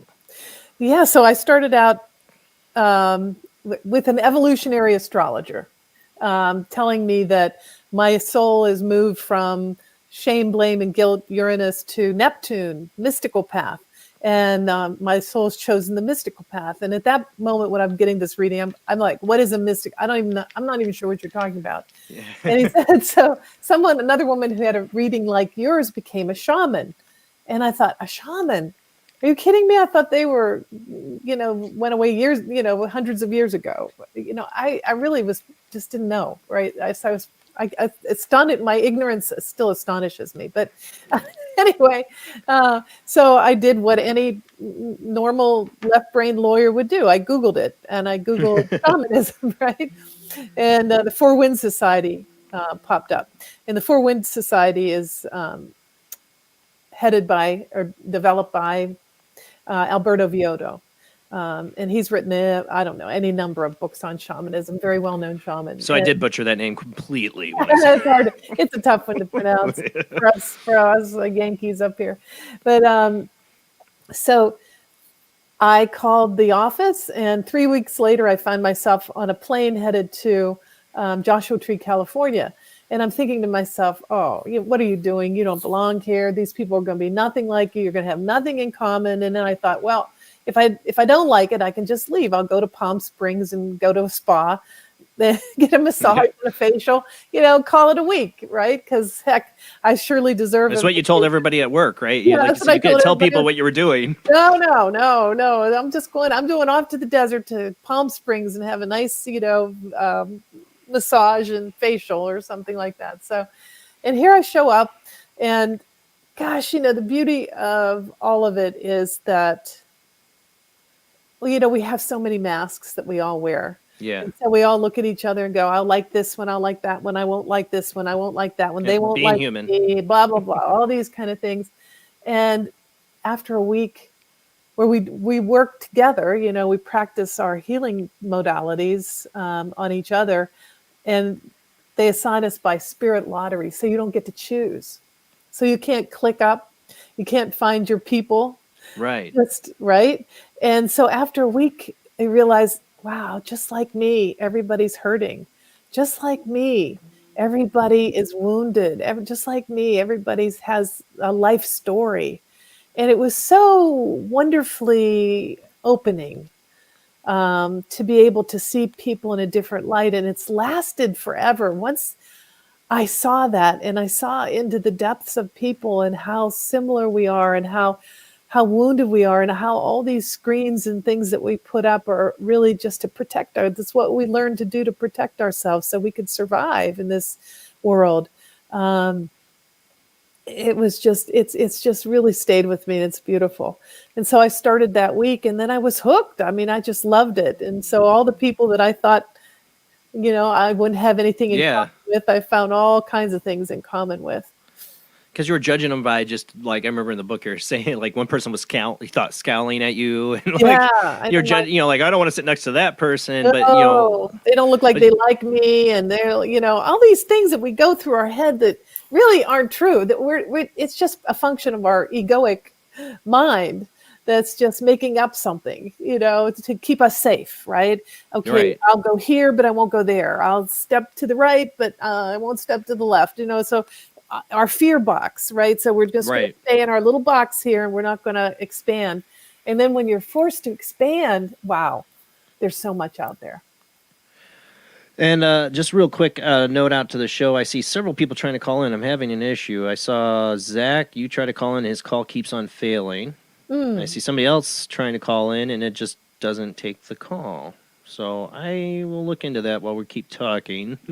Okay. I don't know why that's happening. Zach, I try the other Skype line, Zach, because you're trying the J Bland Try the J Bland Paranormal Soup Skype line, maybe, if you're doing Skype, because I don't know why it just keeps hanging up on them. And I keep seeing somebody try to call in on the sideline thing, and they're not getting through either. I don't know why. It just keeps going to hang up. What if I try calling this person on sideline? Let me see if I can call them. Sorry. Yeah, no worries. I'm having phone issues here. Zach, try calling the other Skype line. Somebody was just trying to call in. Let me see if I can get them really quick, Karen, because I'm having some issues. So I just want to check this out. I hate to stop you in the middle of this experience. No worries. So we'll hang it there for a second. 804 area code. Who do we got? Oh, we got music. I don't want music. Who do we got online?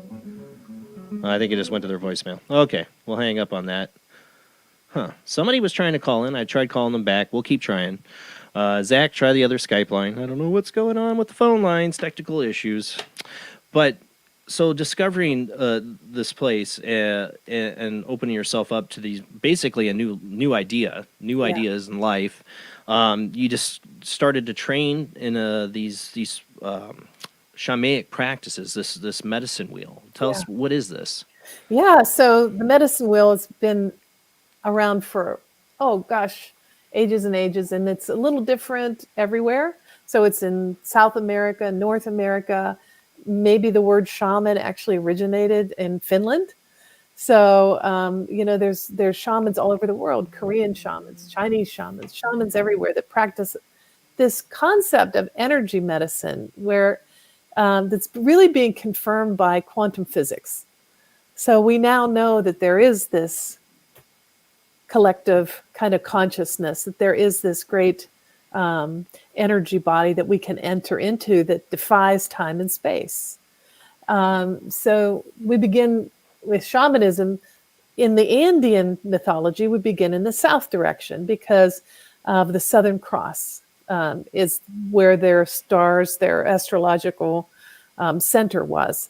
In the North Americans, it often begins in the east. But in any case, in the Indian mythology, we begin in the south direction. In the south direction, the archetype in the Indian mythology is serpent. And the archetype of serpent is the one who sheds her past the way the serpent sheds her skin. Yeah. Yeah. So all those old stories, all those old ways of being. So we learn illuminations. We learn to bring divine light to release heavy energies, bring divine light to fill in those spaces where heaviness used to reside. And like you said, grief is an energy, and it is like a heaviness. You can feel heavy energy. Yeah. And so we work with people with illuminations to deal with grief. Sometimes we people just need a little more. They need to have some insights. They know they're grieving, and they know they're sad, and they know they're hurting, but maybe they need a little more information on exactly where they're stuck, where they're hurting. Everybody's a little different. Is it in the stories you're telling yourself? Because we cause a lot of suffering. I certainly cause myself a lot of suffering. It's my fault. I should have done better. I should have done this. I shouldn't have done that. A lot of suffering in our grieving. Grieving is very similar to anger in the way that we Yeah. can feed it. It's like a flame. You can keep just tossing stuff in, and Yeah. the fire gets bigger, and you just keep feeding it more and more, and it's an endless cycle. I'm gonna keep finding more reasons to be sad, or I'm gonna keep finding more reasons to be angry. It's very similar. Yeah. It's like you can't stop from feeding it, and like you said, you described in the book all the things you could have, would have, should have, thought you could have done. It's Yeah. not going to change a damn thing. No. But you keep feeding it, and people just do. I mean, it's just a human reaction to the situation. We better get. I'm going to have to try to get to these phone calls because the phone lines are blowing up. Oh, And nice. yeah, Okay. so I got. If I hang up on you, which I had to hang up on a couple people already, it's because the phone lines are full. I don't have a big fancy phone system, so let's go ahead and get to the ones I got here. I got Zach on this line. Dan, hold on the other if you're holding. How you doing tonight, Zach? I'm doing pretty good, brother. Just dealing with spotty Wi-Fi over here Yeah. on my end. Too. Well, what do you got for a question, I guess, tonight? Because you always have really great questions. All right, I'll keep it just to one question. Hey, Karen, it's very nice to meet you. Hey, you too. I'm listening to your story on this, and just thinking about the concept of grief. I mean, during the 2 years that this pandemic is going on, I lost two important people in my life. I lost my paternal grandfather back in 2020, and this past December, I lost a very good friend of mine / business partner. And I've almost gotten over really just mourning their loss, but periodically I do find myself just in moments where, like, I do grieve a bit and I miss them and I kind of wish that they were there and all this. Going back really to the concept of grief, is this, would you consider this like normal, to where like somebody who has lost somebody important to them, they'll, you know, I wouldn't really say get over it on this one, but they do like move on, but periodically it comes up to where, you know, they do something comes up to where it makes them grieve them for a short period of time. For sure. Oh, yeah. I mean, even with me at the 5-year mark after my son had passed, even after writing the book and doing all the exercise and everything, I was knocked over by a wave of grief. The difference is when you really work with your grief, you're left with the pain, but you're able to release the suffering. And the suffering goes with all the stories and unresolved issues and judgments. People that disappointed you, that they felt that didn't do what they should have done or could have done, or the hospital or the doctors or COVID or whatever it is. You know, we have to work away and find out what are the things that are really causing us to be stuck in our grief or to suffer.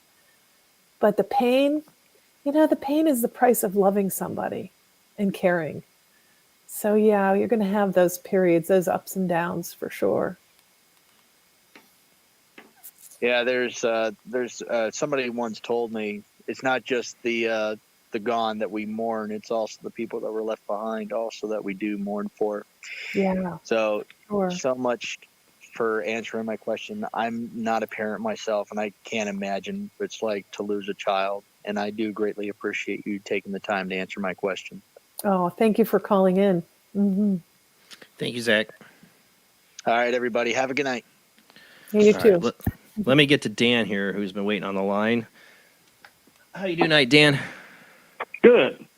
Thank you for calling in. Well, you called me, right? Well, I called you because I said you called. Oh, no, I didn't call. Oh, no. See, I keep getting phone calls, and I was trying to look at the caller ID. I thought it must have just showed your one from last week. That's so weird.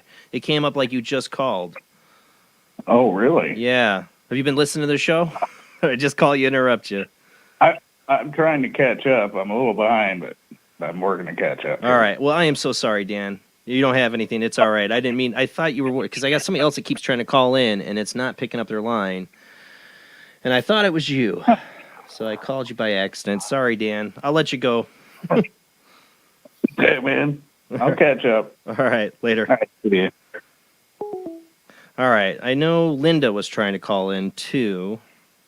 Linda, keep trying. I don't know. Somebody keeps trying to call in, and it will not pick it up on the one line. Maybe try the different number, and I should put the numbers up here. Rob, do you have one of your numbers available too? I can probably pull one up. Okay. All right, we got somebody else on the line. 804 area code. Who do we got? Hi, it's Linda in Virginia. Linda in Virginia. I thought it was you. Okay. I saw you trying to call got earlier. through. Okay. Yeah. I think I accidentally called Dan when I was trying to call you. Well, I kind of came in just a few minutes after you had already been on the air, but I think I've kind of caught up. I guess what I want to talk to Karen about is that I lost my daughter. It's coming up on a year. And I am so consumed with anger. And no matter how much I try to rationalize, I mean, I've got it all. It's all there. It's a choice. And my soul is battling that choice to let this anger go. Because this woman let my daughter die that night. Yeah. And I'm so angry about that. And I want to get past this. I want to verbally destroy this woman. Mm. And she is a weak person. And I know this. And, the Lord says it's okay for us to be angry, but not to sin in that anger. Mm. And for me to verbally destroy her would be a sin. Yeah. And I just want to get through this. I want to get over this. Yeah. And I don't know how. Yeah. So, you talk about rationalizing. So a lot of times we're trying to talk ourselves out of things, and we do it with our mind. And our mind is sort of this physical realm. So what I encourage people to do is instead to light a candle and sit with a little pie pan and your candle and write a list of things that you're angry about and who you're angry at, and release it to the fire with the intention of releasing your anger towards every person that you're angry at. Maybe the doctors, maybe this woman, whoever it is. Because, when we work in the ceremonial level, we get out of our reptilian everyday brain and we get into ceremony. And when we get into ceremony, we are accessing our neocortex. And the neocortex is the place where we can move things as lightly as moving a feather. When we try to move things in the physical realm, it's very, very heavy, very hard to move. So I like to encourage people to really sit in ceremony. And we know ceremony, like when you enter a church and you see candles and you go over instinctually almost and light the candle for somebody. So this is a way of working with the fire as a pathway to take our prayers and our intentions to heaven, to God, to whoever you believe is answering prayers. So that's what I'm encouraging people to do in my book, and working with their grief in 16 different ways in ceremony, so that you can begin to access your neocortex. You can access in a ceremonial way. You can move things at a level that's very much lighter than the physical level. So I encourage you to maybe check out my book, and work through those exercises.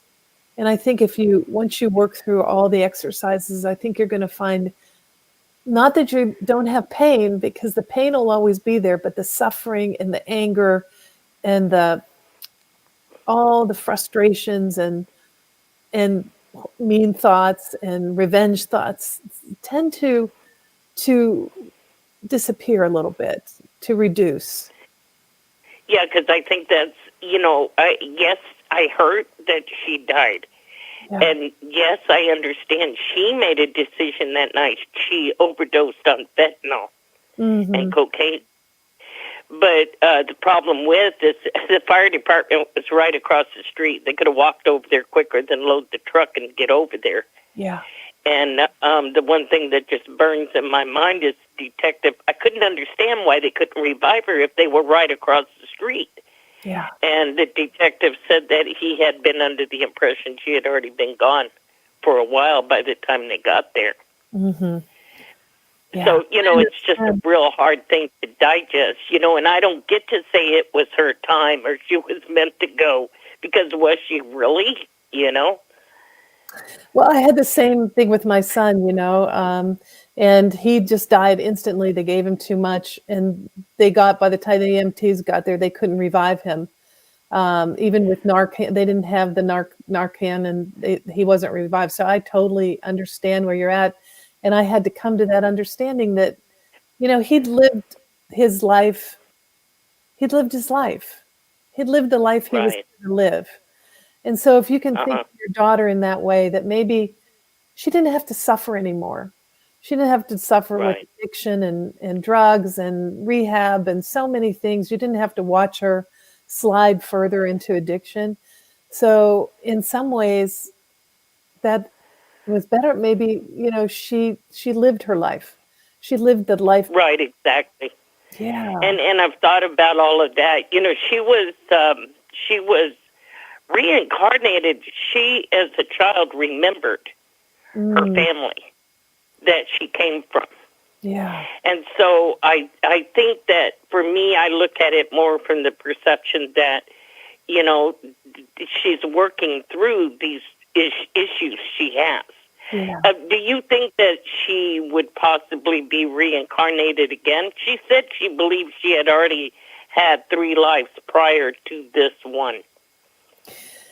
Yeah, I mean, certainly there are religious philosophies that believe in reincarnation. Some don't. If she believes she was reincarnated before, she can be reincarnated again. Perhaps, I don't know. I don't know her personally, but it's always a possibility. And sometimes they don't want to be reincarnated again. They're ready to develop more skills on the other side. Work with ascended masters. I know my son came to me recently and said, "Hey, Mom, I'm with the Jesus pod. I'm with the Jesus pod. Jesus is really cool. He's real." And I'm like, okay. And we weren't particularly religious, so this isn't coming from a really religious background, And so I know that they can do really cool things on the other side that we don't even know. Right. So I like to think I've there. I've felt her standing next to me sometimes. It's almost like if I just look in the mirror, I can see her. Like when I'm standing in the mirror, I can feel her standing right there. Like if I just turned around, I could see her. So I know she's there, and she had a good, loving heart and a trusting heart to people. Yeah. And I know that would be what she would want me to manifest forward. Yeah. Is For that sure. beautiful spirit of hers. Absolutely. And so I'm pulling on the strings. If actually the 23rd will be her 1-year anniversary. So I'm just keep telling myself if I can get through the 23rd, I'll be okay. Yeah. So Just listen, imagine thank her you so cheering much, Karen. on. Yeah, imagine her cheering you on from the other side, and that her suffering is over. So this life journey was just one part of her journey. Right. I understand. Okay, well, thank you, and you have a beautiful evening. Jason, Jamie, y'all have a great evening. Thank you so much, Linda, for calling in and sharing it. And I mean, honestly, writing it out, just writing it, the physical process of writing out everything that's going on inside internally with you right now, I can't recommend it more highly. Your psyche needs to see it put somewhere outside of yourself. And you got to be, what Karen talks a lot about in her book, what I love is being honest with yourself too. And writing can make you do that. It can make you say things and get things out that you, even in your own internal mind, you're not wanting to say. Sometimes you just get it out, write it out, get it out. That will help. release that I'm going to energy. do that. I will make sure I do that today. And Because release I've got to get spirit, this. write it out and release it to spirit for a spirit to transform. That we don't have to do that. We don't have to carry that heavy load. Release it to spirit. Yeah. Mm-hmm. Yes, I agree. And, this woman knows what she did that night. And, that rationalizing again is just, I understand. She has to live with what she did that night. And she doesn't need me to remind her what she did because she knows what she did. Yeah. And, and that's the part that I keep trying to pull on the most is that, I was raised in a very spiritual home, and I can't forgive her. I can move on, and I know we have to. The Lord wants us to forgive, and I'm not there, and He knows I'm human, and I want that day to come that I wake up that I can just forgive her for what happened that night. It happens if it happens. That's. I think if you try to focus on the part of forgiveness, then you're going to always be struggling with it. You just have to let that part go. At one moment, you might. I agree with you, and it's just I'm going to do exactly what y'all said, and I do light a candle for her every night. So I'm going to just really pull on that positive energy. I'm really going to try. Okay, thank y'all, and you have a great evening. You too, Linda. And we're always here for you on the Paranormal Soup. Oh, I know, and I love y'all for it. Thank We love you so too, much. Linda. Linda in Virginia, have a great night. That what I love about your book and that phone call is the idea. You and Linda both. When your kid's there, your moms, you feel it. You don't you can't even you won't deny it. Even when you were a rational federal judge going through this, you knew it was real. Yeah.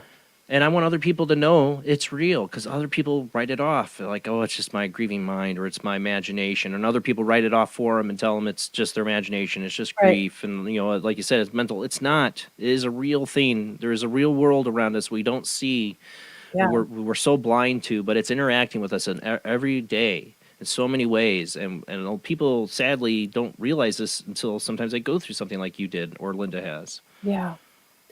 Yeah. So, and if you can just imagine that this is a holographic universe and this physical life is only one aspect of it all.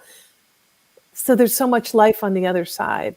And when you see it that way, death doesn't have the sting.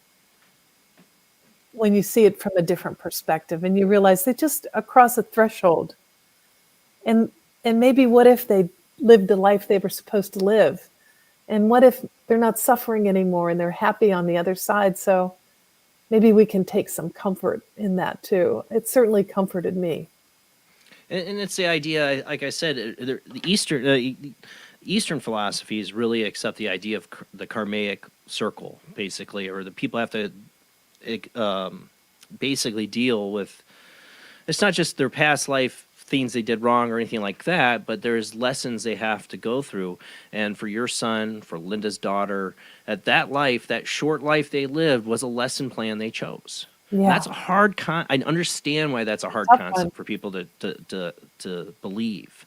Yeah. But if you really get into karma and what the Eastern philosophies believe, that people are making this choice before they enter this existence. And that seems so silly to some people, like, oh yeah, you're just going to choose the heroin overdose. It's not like they're choosing the heroin overdose. They're choosing the lesson, the life, and the pain that leads them up to that moment.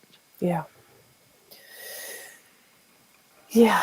So if we can change when we change, the only thing we can work with, the Dalai Lama says, is our minds. And we change our perception, well, everything around us changes. And so that's what we want to do. We want to change our perception about death, about the grieving process, and about how we perceive our loved ones and where they might be. So you make a reference to one of my favorite Buddhist philosophers, is Thich Nhat Hanh, who recently passed, is first mud, then lotus.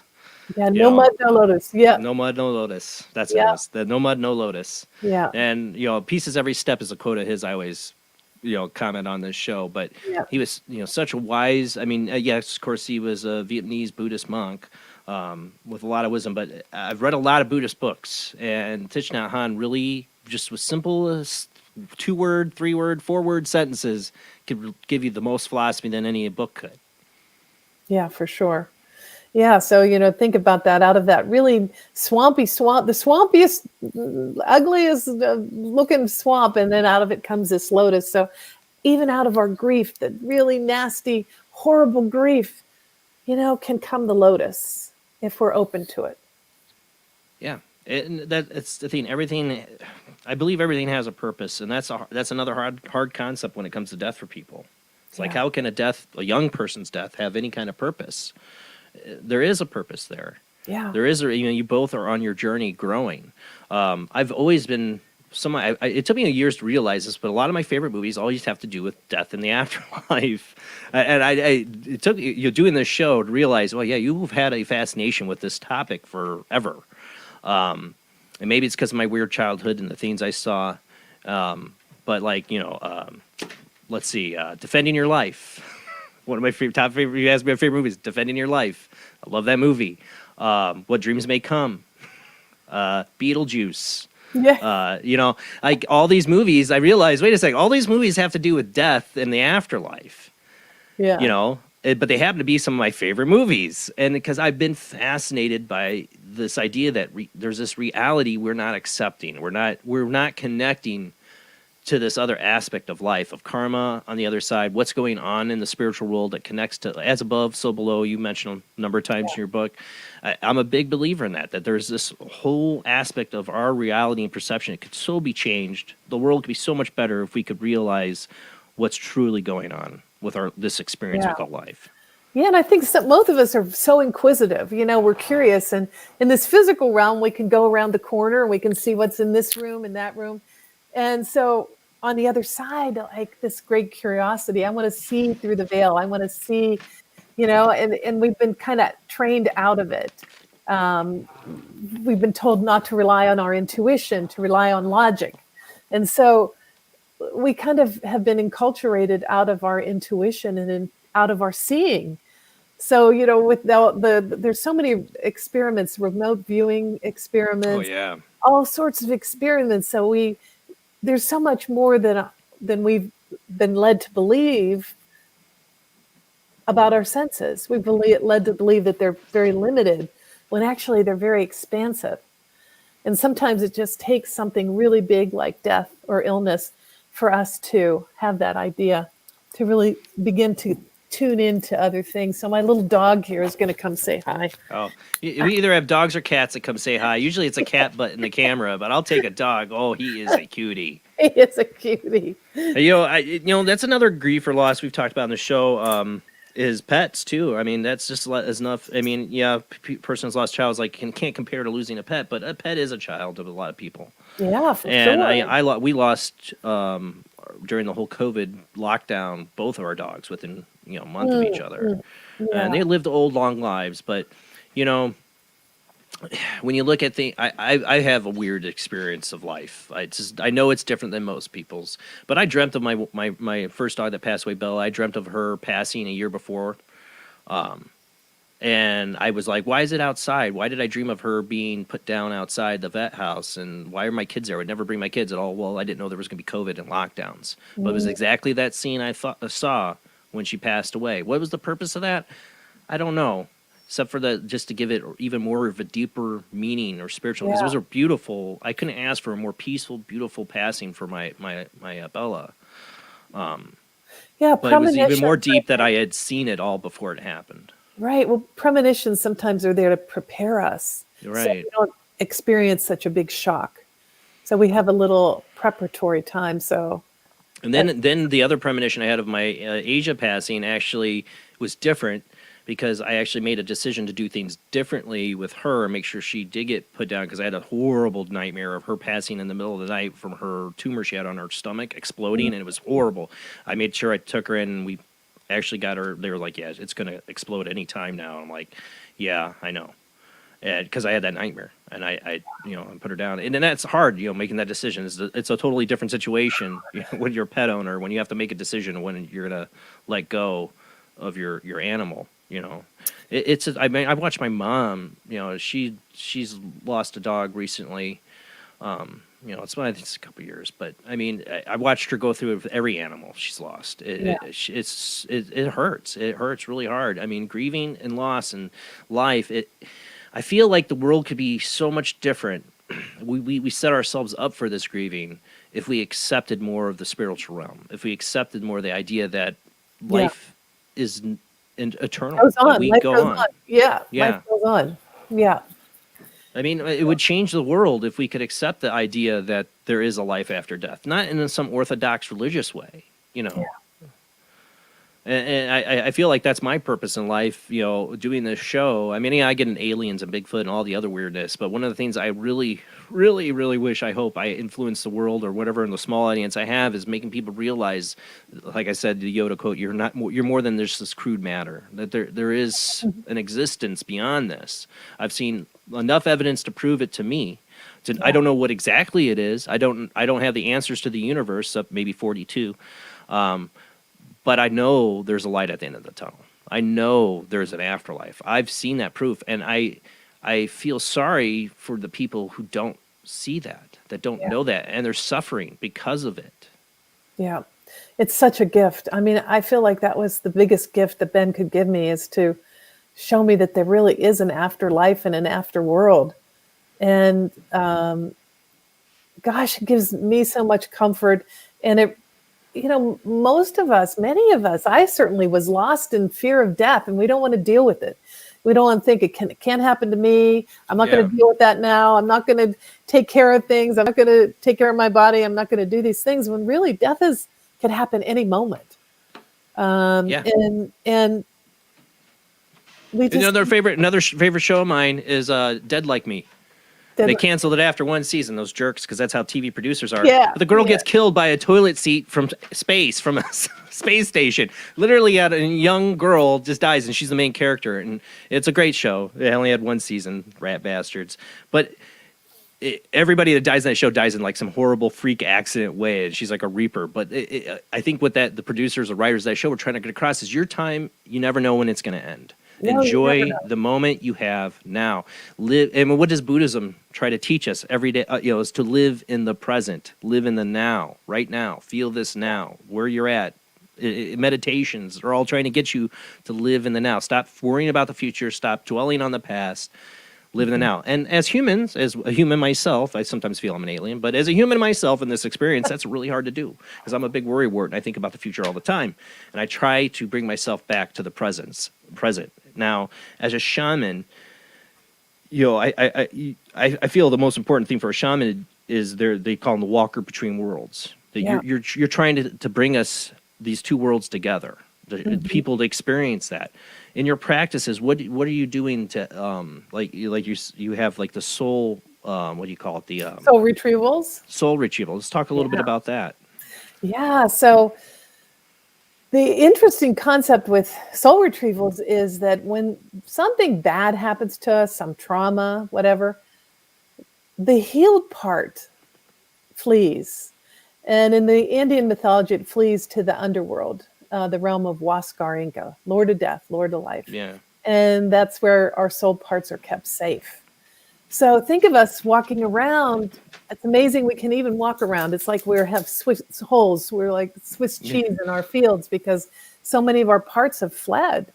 If you think of all the traumatic events that have happened to you in your lifetime, that can be a lot of soul parts. Well, you experience somebody who's gone through something like you. There is this feeling like there's a part of them missing. Like that personality, that there's been something taken or gone. So you sense into that, and think about, so many people have had childhoods of abuse and physical and all kinds of abuse and bullying, right? Kids get bullied, they lose a lot. So soul retrieval is a way that we journey down and retrieve soul parts for the person and bring them back. So it's that bringing like aspects like the soul's fragmented in a sense. Like you're bringing back aspects of that person's higher consciousness in a sense back to yeah, their you're bringing self. it back and this healed part so they can be reunited so that they're more integrated, more whole. They feel, some people say, I feel like I'm myself for the first time. I feel like I'm whole. I feel like I'm coming back together. So it's like that idea that we kind of sense that something in us is missing, something is fled, something we're longing for, we're hoping for, we wish we could find. And so that's that process of soul retrieval, finding that part in becoming reunited with it. And is it kind of like a ritual that you put somebody through to kind of bring this kind of soul fragment back? Well, this is where the shaman's real work comes in. It's a question of journeying. So I journey to the lower world on behalf of my clients. And so, shamans, the equation E equals MC squared. So energy and matter. So shamans are always going between the world of energy and matter, back and forth and back and forth. And one of the techniques is journeying. So I journey to the lower world and I talk to Huascar Inca. And I ask if can be allowed to bring back soul parts. And so it involves going in and looking at the wound, the original wound, and then looking at any contracts the person has made. Because a lot of times when something really bad happens to you, you'll make a contract like, if I'm a good girl, daddy won't hurt me. If I don't talk out loud, nobody will embarrass me. So these contracts that we've made long, long ago really affect us. So we want to look at these old contracts and change them. They're social survival rules. So social survival rules, for sure. The things we come up in our brain like to fit in to And the especially cog. when we're very young, and we're under a lot of duress. So we make these contracts that really follow us all our lives and affect our decision making. So we want to be able to change those contracts. We want to be able to help people to create a new engagement with life. Sort of like the operating system on your computer. When you have a virus and how it's like all blah, blah, blah, so we want to create a new one. We want to have a really good, smooth operating system for the future. And from the perspective of being an adult, from the perspective of being healed in many senses. So soul retrieval is not the first shamanic thing we would do. We would begin with illuminations and other things to help the person's field to really become reintegrated. Maybe have extractions. Many people are walking around with entities and energies attached to them. Attachments, Attachments. I felt that off of people too. Yes. I can feel sometimes when people have attachments. Sometimes you think it's also possible there are sometimes negative relatives on the other side that are still negative attached to people, because I've had some experiences with that. Yeah. Sometimes it is like sometimes there'll be somebody that'll be attached that maybe was an alcoholic, and when that person is removed, the person is no longer interested in alcohol. The person who is attached to. So there can be those sorts of things going on. I've watched it happen with people where they had a father, let's say, that was a total alcoholic. This person was not. They were like, I'm not going to be because my father is. The father passes, and next thing you know, they're drinking, and they're drinking heavily. It's like the father spirit attached to them. Yep, for sure. And brought that energy with, or somehow, or it's like some people say it's a demon. I don't know, but it seems like something changed that person's personality from a death. I've seen some negativeness from death. Maybe it's their way of dealing with the death and unanswered issues they had with their parent, but it just seems like that addiction now just passed to that person. So when that happens, I always say that there's probably an ancestor that became attached that needs to be helped to cross over so that they're no longer attached. So we do an extraction of this entity or energy or this person, this spirit. I mean, addiction does run in families. I mean, my family side, where my uncle died of an overdose, my grandmother, his mother, died of an overdose. It's a vicious cycle, sadly. And we're having it big time in this country. I mean, so many people end up addicted to heroin because they got addicted to opioids first. The way their system is, like giving a pill for everything, all the pain and your mental issues. But when somebody has a surgery or a major thing, they give them these opioids. Yep. And next thing you know, they're addicted to that. And then they can't get the opioids anymore. All right, let's try heroin. You know, people are looking for ways to escape their pain in so many different ways, and opioids are the most deadly deadliest escape, and it's Yeah, hitting for this sure. country so hard, It's hitting so it. hard. Yeah. It's the amount of overdose deaths has increased 30% over with COVID. The New York Times had a big article on it. New York is Yeah. really suffering with overdoses because a lot of the treatment facilities closed over COVID, Yep. right? And so people didn't And have we're just treating it wrong in this country. The way Yeah. we're treating, the way we're dealing with addiction in this country is still wrong, and we're getting better, but we're still wrong. And we have, we have some guilty parties like pharmaceutical companies that need to things need to change. Things really need to change in this country.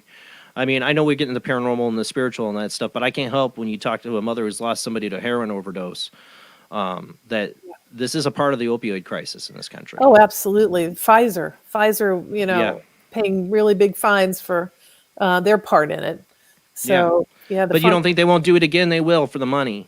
Oh, And they will put stuff out there if it's addicting to people and worry about the consequences later and get the money.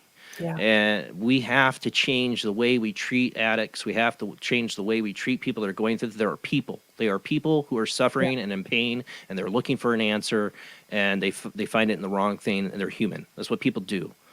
And we are really screwing up in this country. And the reason it's ignored so damn much is because guess who's responsible? Pharmaceutical companies, and they own all of our media. Yeah. And we're not talking about this enough. We're not getting it out there. We can keep getting talk about getting, what do you call it? Narcocan, or I always say it wrong. Narcon. I think Narcon, but that's too late. We No, need to that's- get to this. We need to get to the source of this pain that people are going through, or why people are turning to this. And COVID, yes, has made it so much worse. Yeah, there's a wonderful treatment facility in Sedona, Arizona, that's run by someone who's actually a shaman, and has the the regular medical professionals of all kinds, but also does shamanic treatment, and his recovery rate is about 90%, so much higher than anywhere else because many people who are addicted also have entities and energies attached to them. I so believe that. I mean, alcohol. I've said it on the show a billion times. I don't like bars. Me as somebody who's sensitive, when I go near a lot of bars, especially older bars, I can feel there are I call them the hungry ghosts. Yes. They are they are literally there to feed on everybody else getting drunk, and it's a very negative vibe. And I think they follow people home and they attach to people. Yeah, for sure. And when you're drinking and drugging, you're kind of like an open vortex. Yeah. You're like Swiss feeling cheese kinda- on your aurora Yeah, is like you're a Swiss just cheese.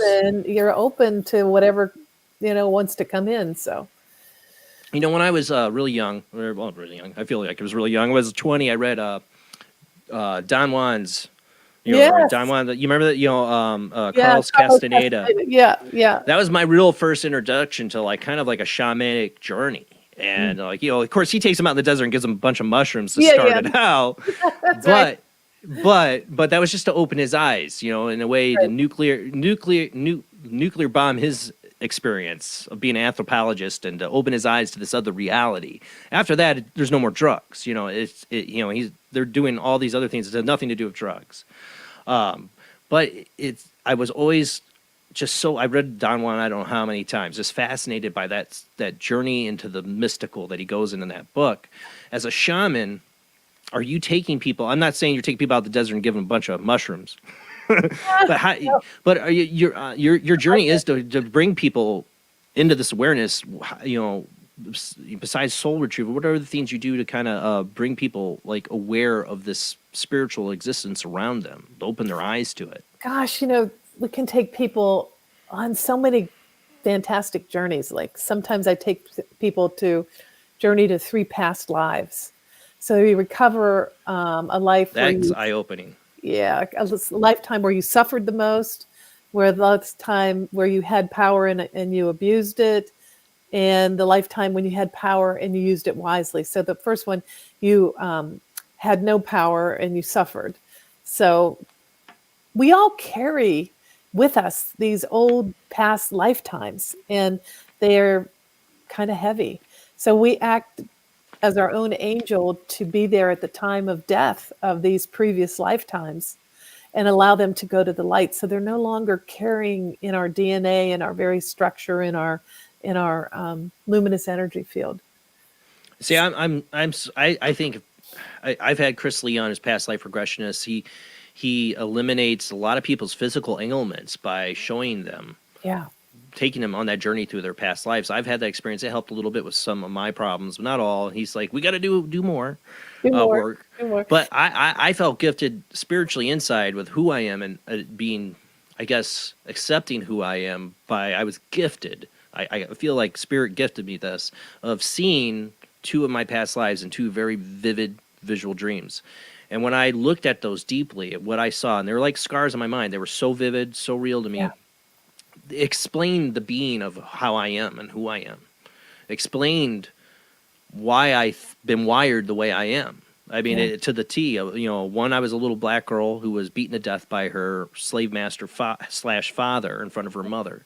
And the other one, I was a Buddhist monk who basically turned into temple leader for an opium addiction, and the soldiers came in and killed the whole temple, and me too. So this explains I can't stand people who have power over others. I have a big, anybody tells me that somebody's trying to control their life or control them, or I get angry. I just this internal anger. We know it has nothing to do with me.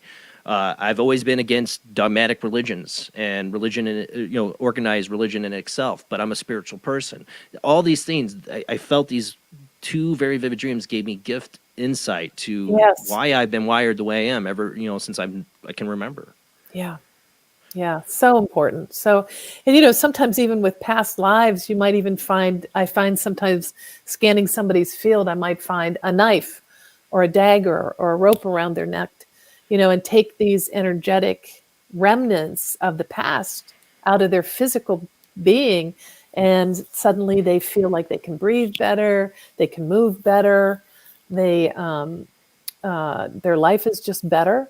So, so many things that we can do shamanically to work with energy and work with the past. And then we can also work with the future. So I can take people on journeys to the 5th world, the 5th dimension, the realm of, we call Pachacuti Inca, Lord of that domain, to meet their celestial parents, to meet themselves as ascended masters, to meet their soul pod, to get messages about their purpose, their meaning of life, any messages about what they need to know right now to help them in a situation with their life. So sometimes we go to the past and sometimes we journey to the future to get information. I like to talk more too, especially the idea of soul pods.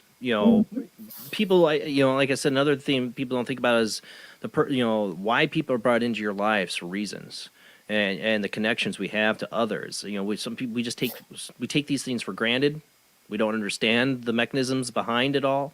But I think there's something very powerful there when it comes to the people that are truly, I don't want to say in your heart or in your life. They're there for a reason, and I'd like to explore that a little bit more when we come back from the commercial break. And we also have the phone line still open, guys. You call in after the commercial break. Wait till after the commercial break if you want to call in, share your experiences, or ask your questions of our guests. But like I said, we're going to go to this short commercial break, and then we will be back with our guest, Karen Johnson, author of Living Grieving, Using Energy Medicine to Alchemize Grief and Loss, when we come back from the short commercial break.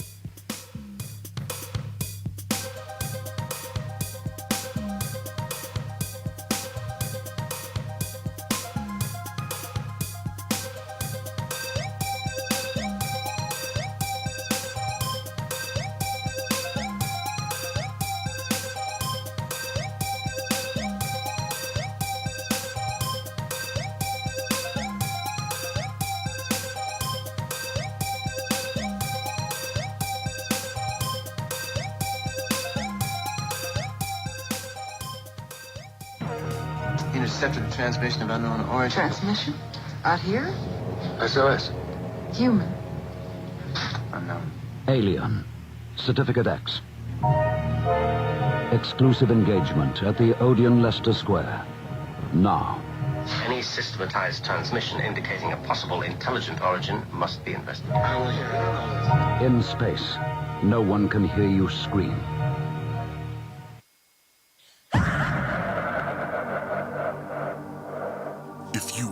interested in discovering the truth about the paranormal and want to hear from leading researchers in the field, join Justin Brown on his 3 weekly shows named My Paranormal Soapbox, Necromancer Live Show, and the Supernatural Symposium, live on Facebook, YouTube, and InterfaceDeath.net.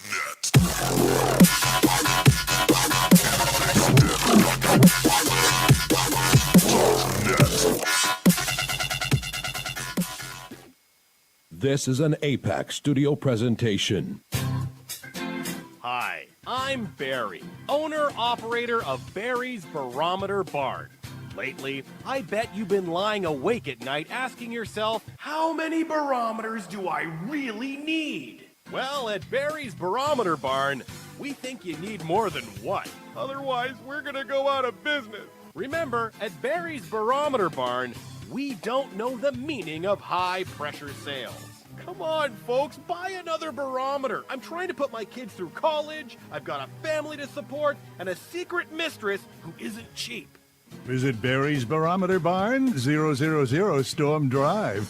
Come on, folks, buy a barometer. I'm Barry's older brother, Larry, and every time one of you people walk past the store without coming in, Barry beats me.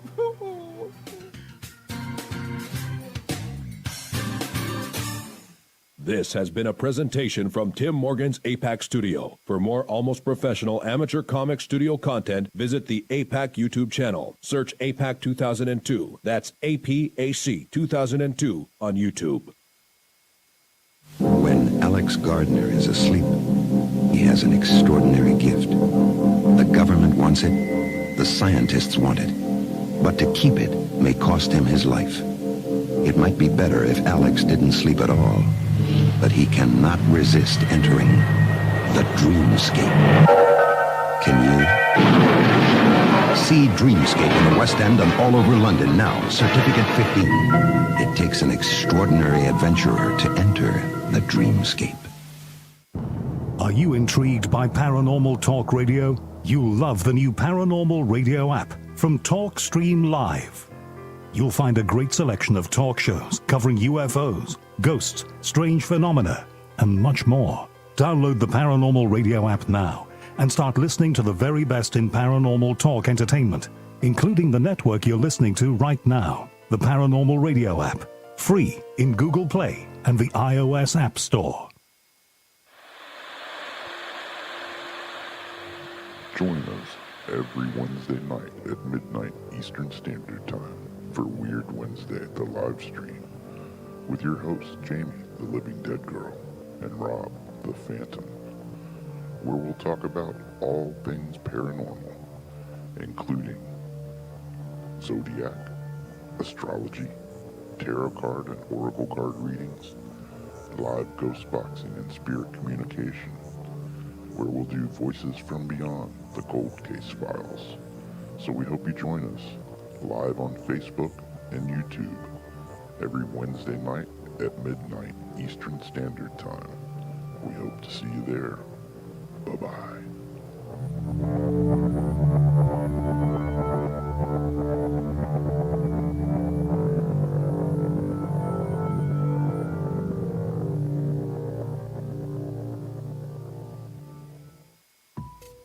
Since 1948, Fate magazine has brought you reports of the strange and unknown, all of them true. Fate Radio is carrying on that tradition, bringing you the unusual, macabre, strange, and bizarre. Join host Kat Hobson Sunday nights from 8 to 10 p.m. Eastern on WBHM Digital Broadcasting.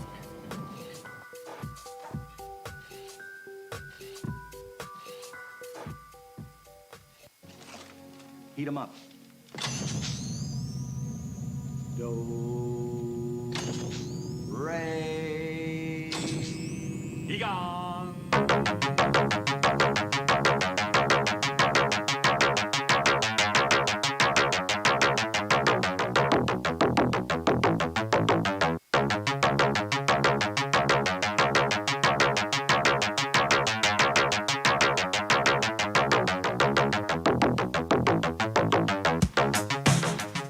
You're listening to Paranormal Soup, bringing you the weird every Sunday night. Call into the show and join the discussion. The call-in lines are 219-230-4444 or 260-225-9419. Or by Skype caller ID OOJBland00 or JBland Paranormal Soup.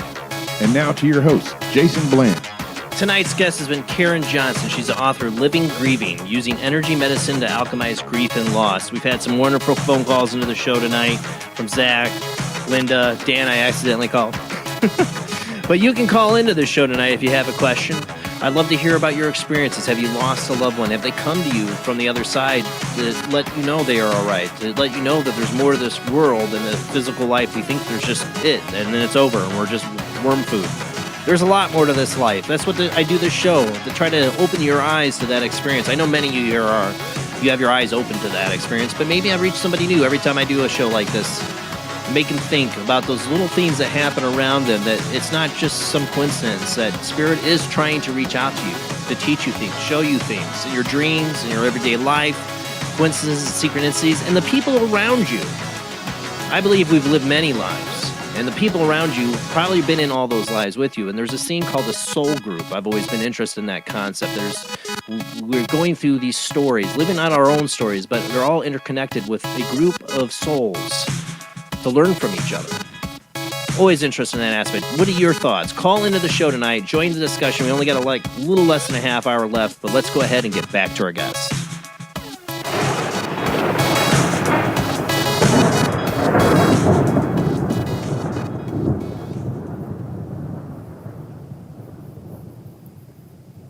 So, Karen, tell us what a soul group really is.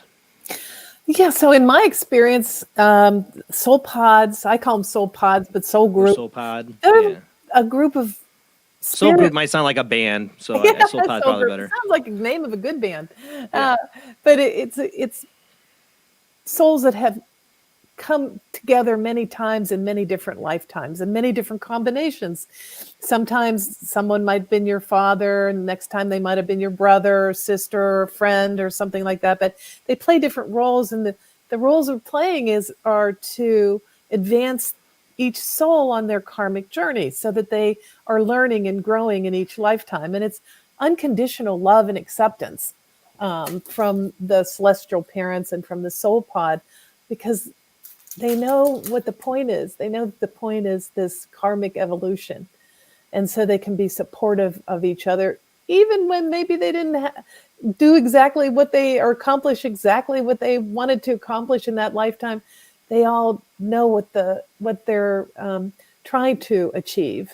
What the theme is. What the theme is. The theme is to work out all these karmic aspects, the things and lessons that they have to be learned. You know, I've had, being a parent, I had some weird experiences with my children. I've talked about it on the show, but like my youngest child, Liam, I mean, he told my wife when he was 3 or 4, he's like, "I chose you, Mommy." And you know, when it was a week before I was getting ready just to move out of and I know people have heard this story before, sorry, but I like to share our experiences.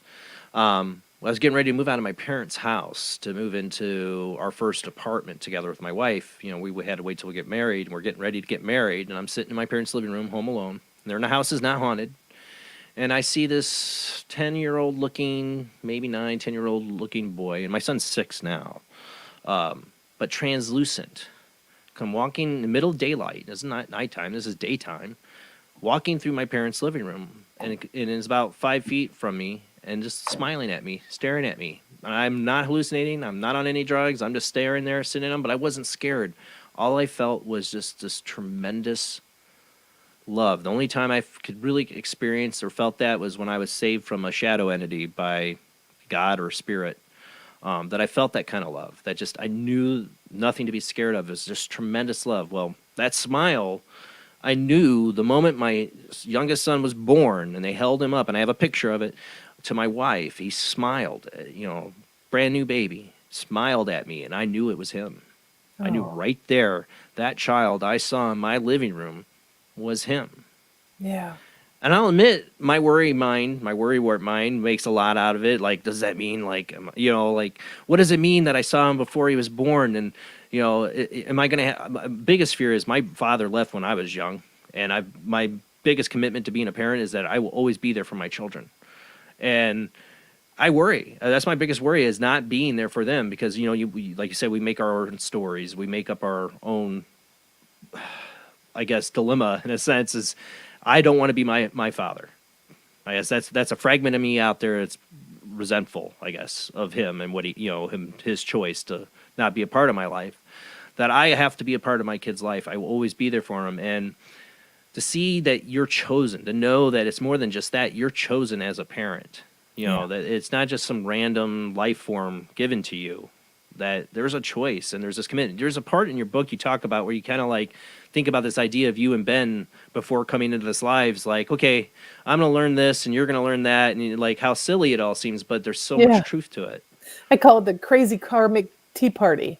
The case that I was trying to remember what you called it in the book. I thought that was awesome. Yeah, where we sat around and, okay, I'm going to do this. I'm going to come and I'm going to go through all this, and you're going to be my mom and you're going to support me through it all. And I'm like, oh, this, and then at the end, you're going to get this spiritual, development, and it's all going to work out great. And then I thought, oh boy, bad me, bad mother, that I would agree to such a thing, right?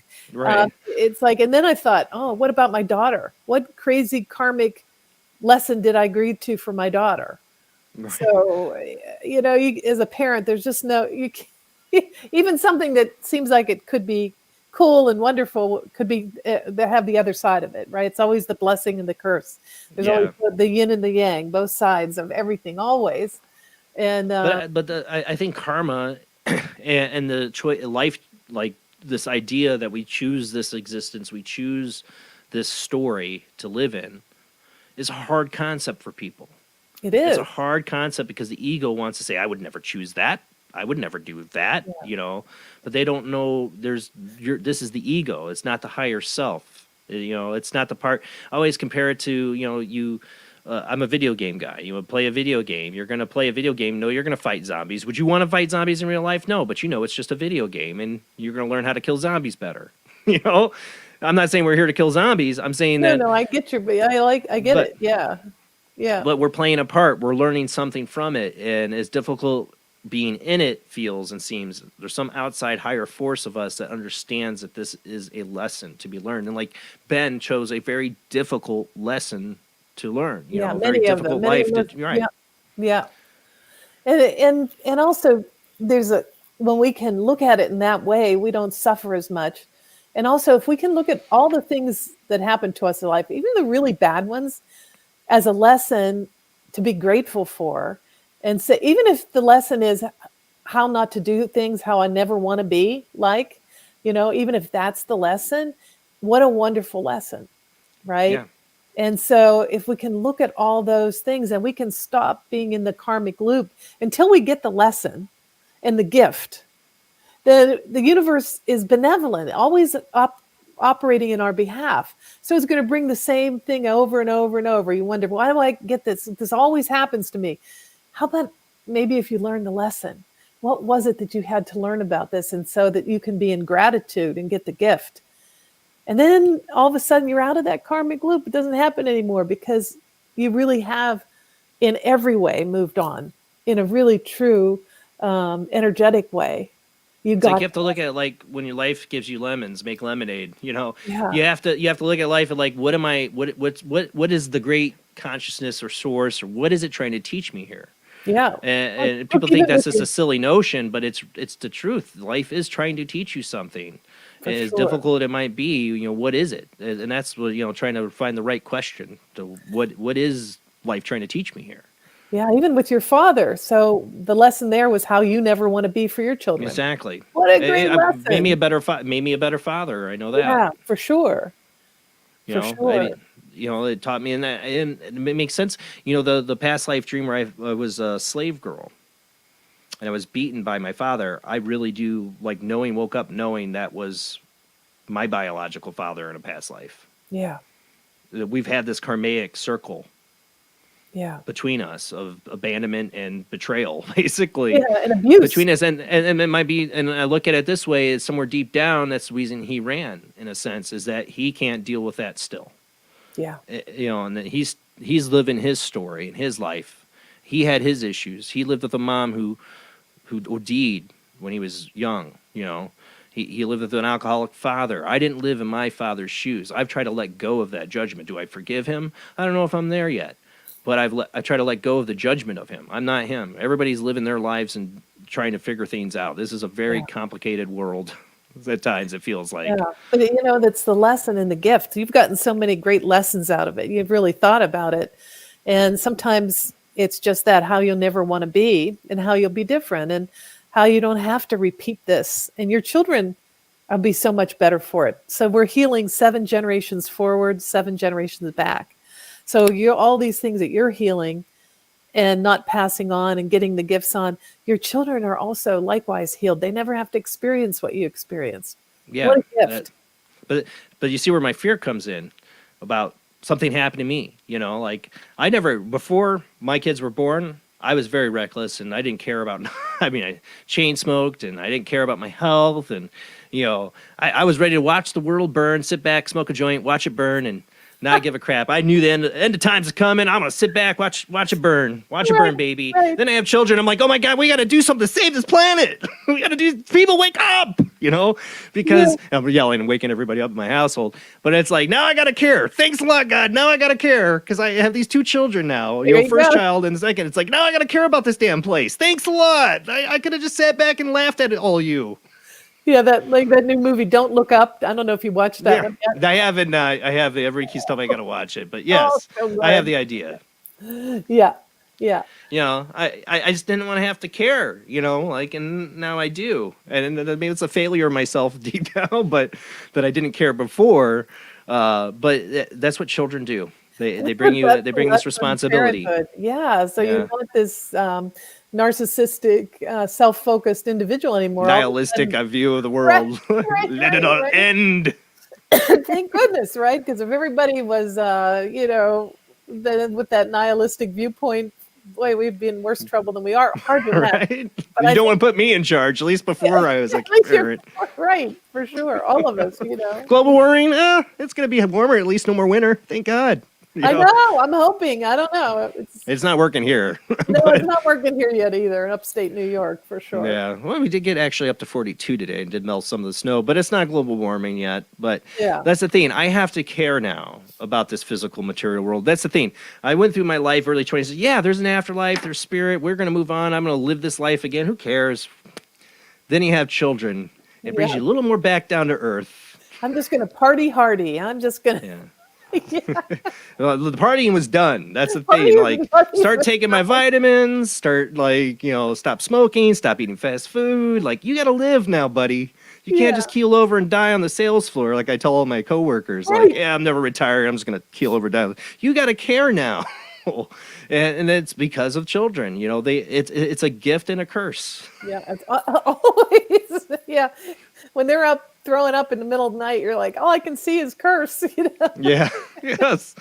Because I'm dreadfully worried about them. You know, I mean, when my youngest got COVID, oh my God, you know, like, oh my God, but he just had a sneeze, that was, you know, a little bit of a cough, and that was it. In my face. But, you know, and nothing but the media does anything but tell you what to worry about, you know, what to be scared of.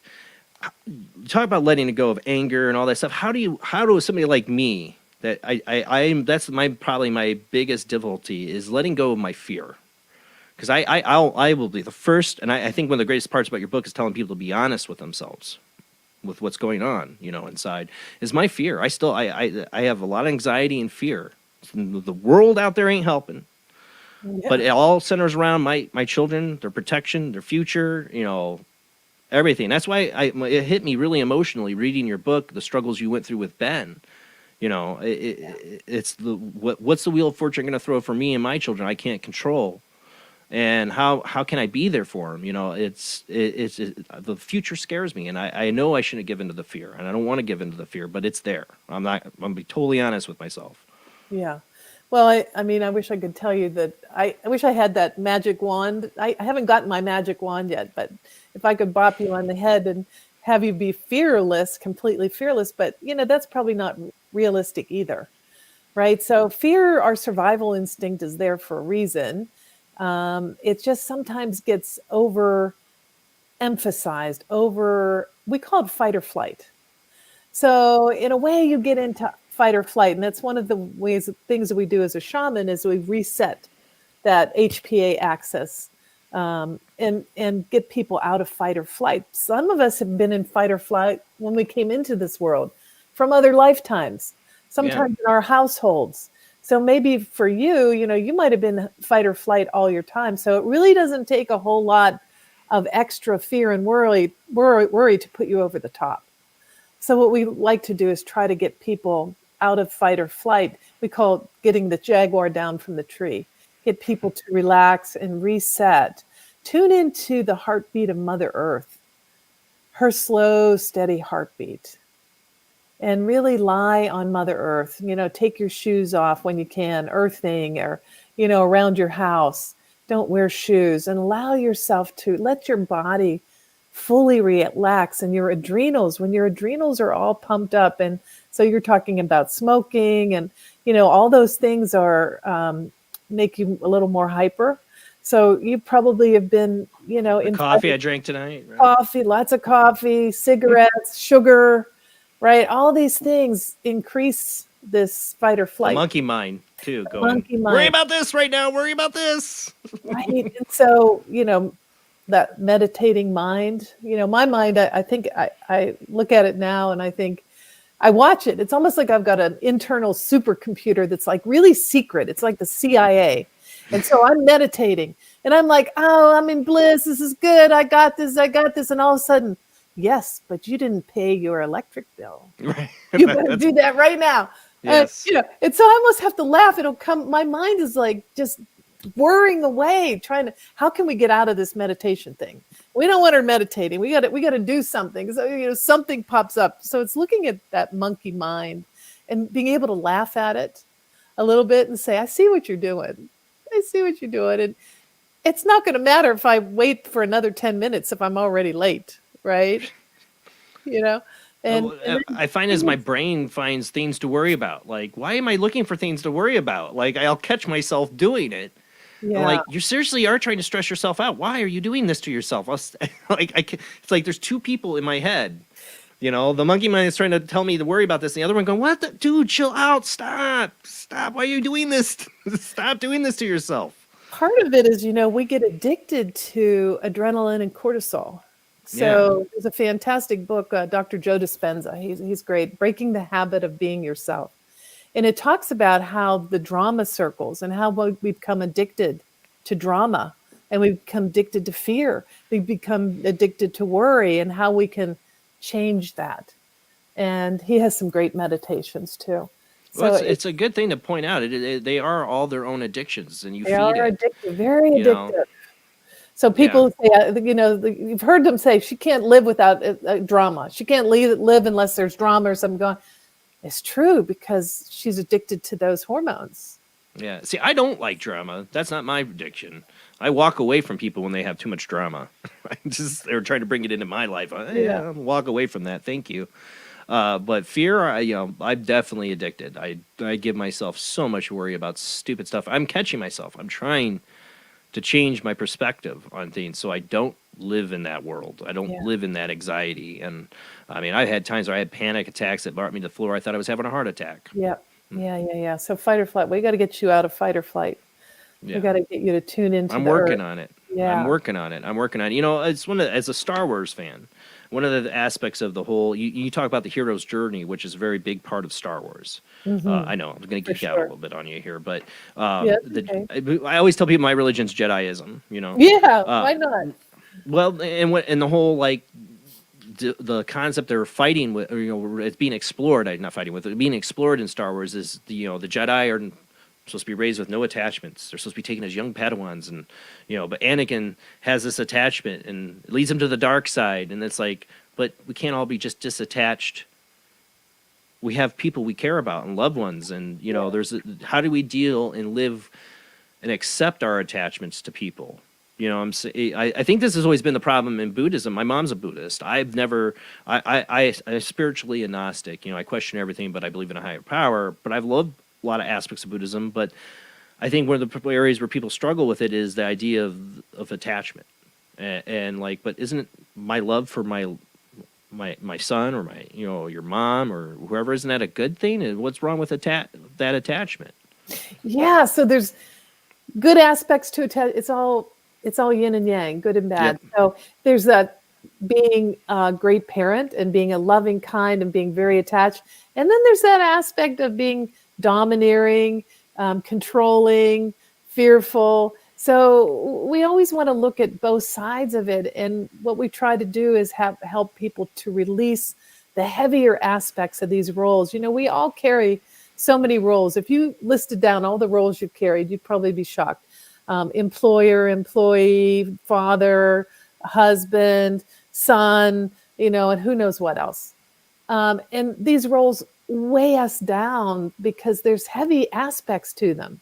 So, for example, with my daughter, it took me a while. It's really hard, but once I got it, once you get it, you really get it.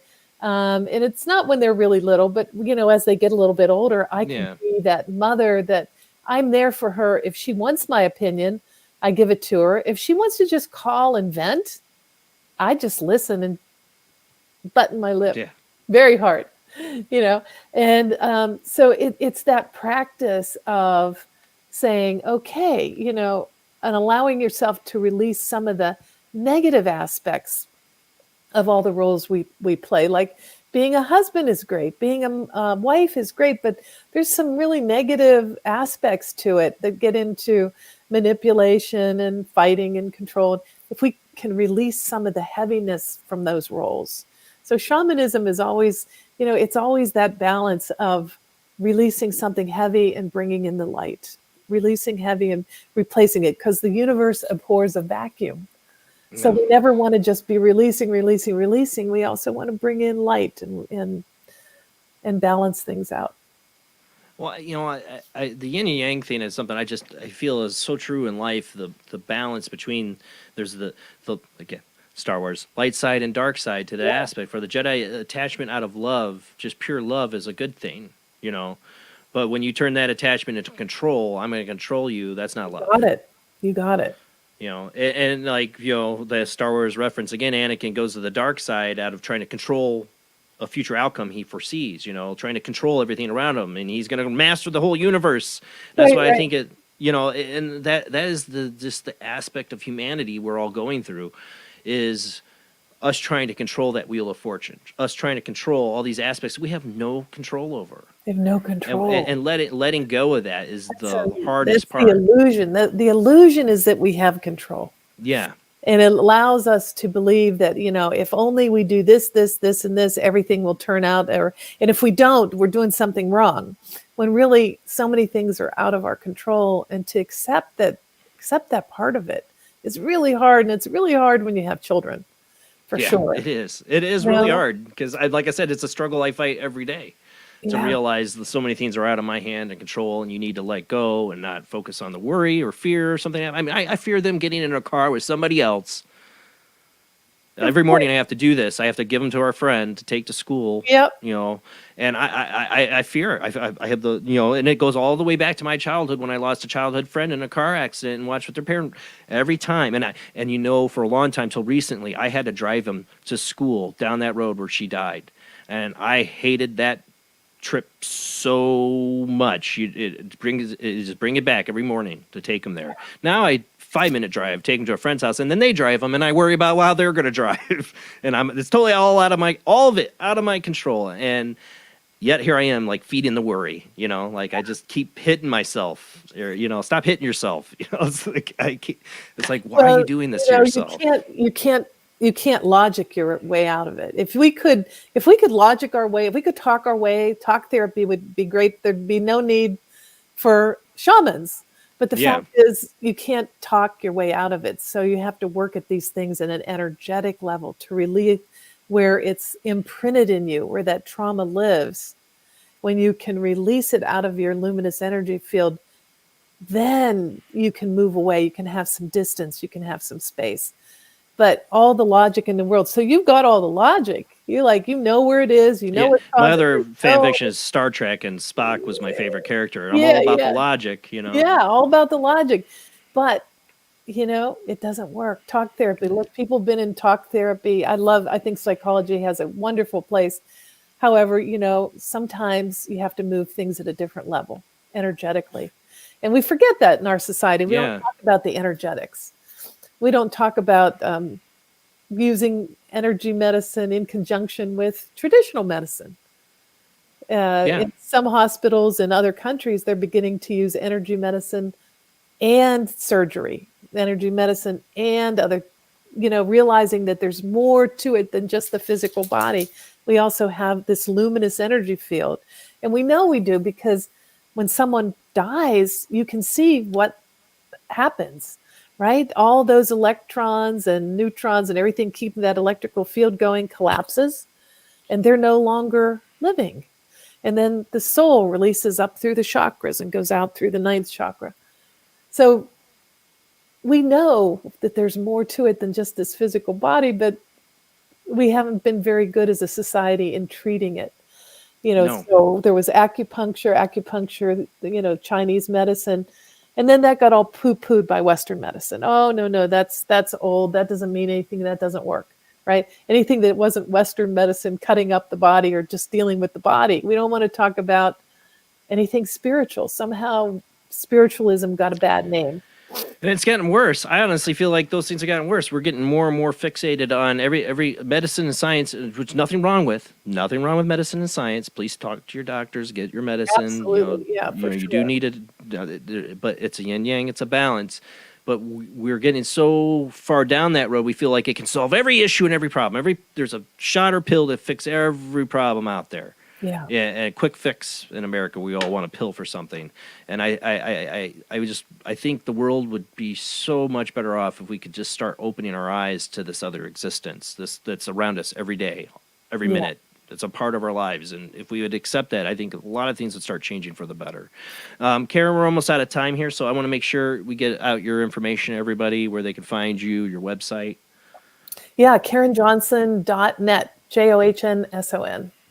KarenJohnson.net. So, and I have a newsletter that comes out about once a month. And if you sign up with your information, you get 8 things spirits on the other side wish you knew. And and postings, I have some blogs and other kinds of information on there. A lot of it dedicated to grief and grieving. And I do teach some classes based on my book, but on grief and grieving and how to make that journey of transformation that we so much want to make. Yeah. I can't highly recommend your book more to everybody. I truly enjoyed it. I'm not somebody who's lost a child, but I can connect with this book, Living Grieving. Like I said, you're such great writing because it's so honest. Writing's always great when it's honest, and you can feel it from your book. You lay your soul out in this book for everyone, and I truly appreciate it. Thank you. Oh, thank you. Yeah. But that's it for the show, guys. Next week, I don't know. I don't have a guest for next week. I think we might be doing open lines. We'll see. I don't know if we're going to do ITC Spirit Box or not yet, because we had one not too long ago. You guys can voice your opinions on Paranormal Soup's Facebook page if you want. Let us know what you want to do next week, because I don't have a guest. We want to do open lines, psychic games, ITC. I'm sure I'm going to hear ITC. Whatever, just open lines. Let's just call in and talk. Next week, I don't plan to do a guest. I want to try to do more open line shows. So that's what we're going to have next Sunday. Same bad time, same bad channel, 11 p.m. to 2 a.m. Eastern, 10 p.m. to 1 a.m. Central, 8 p.m. 11 p.m. Pacific time.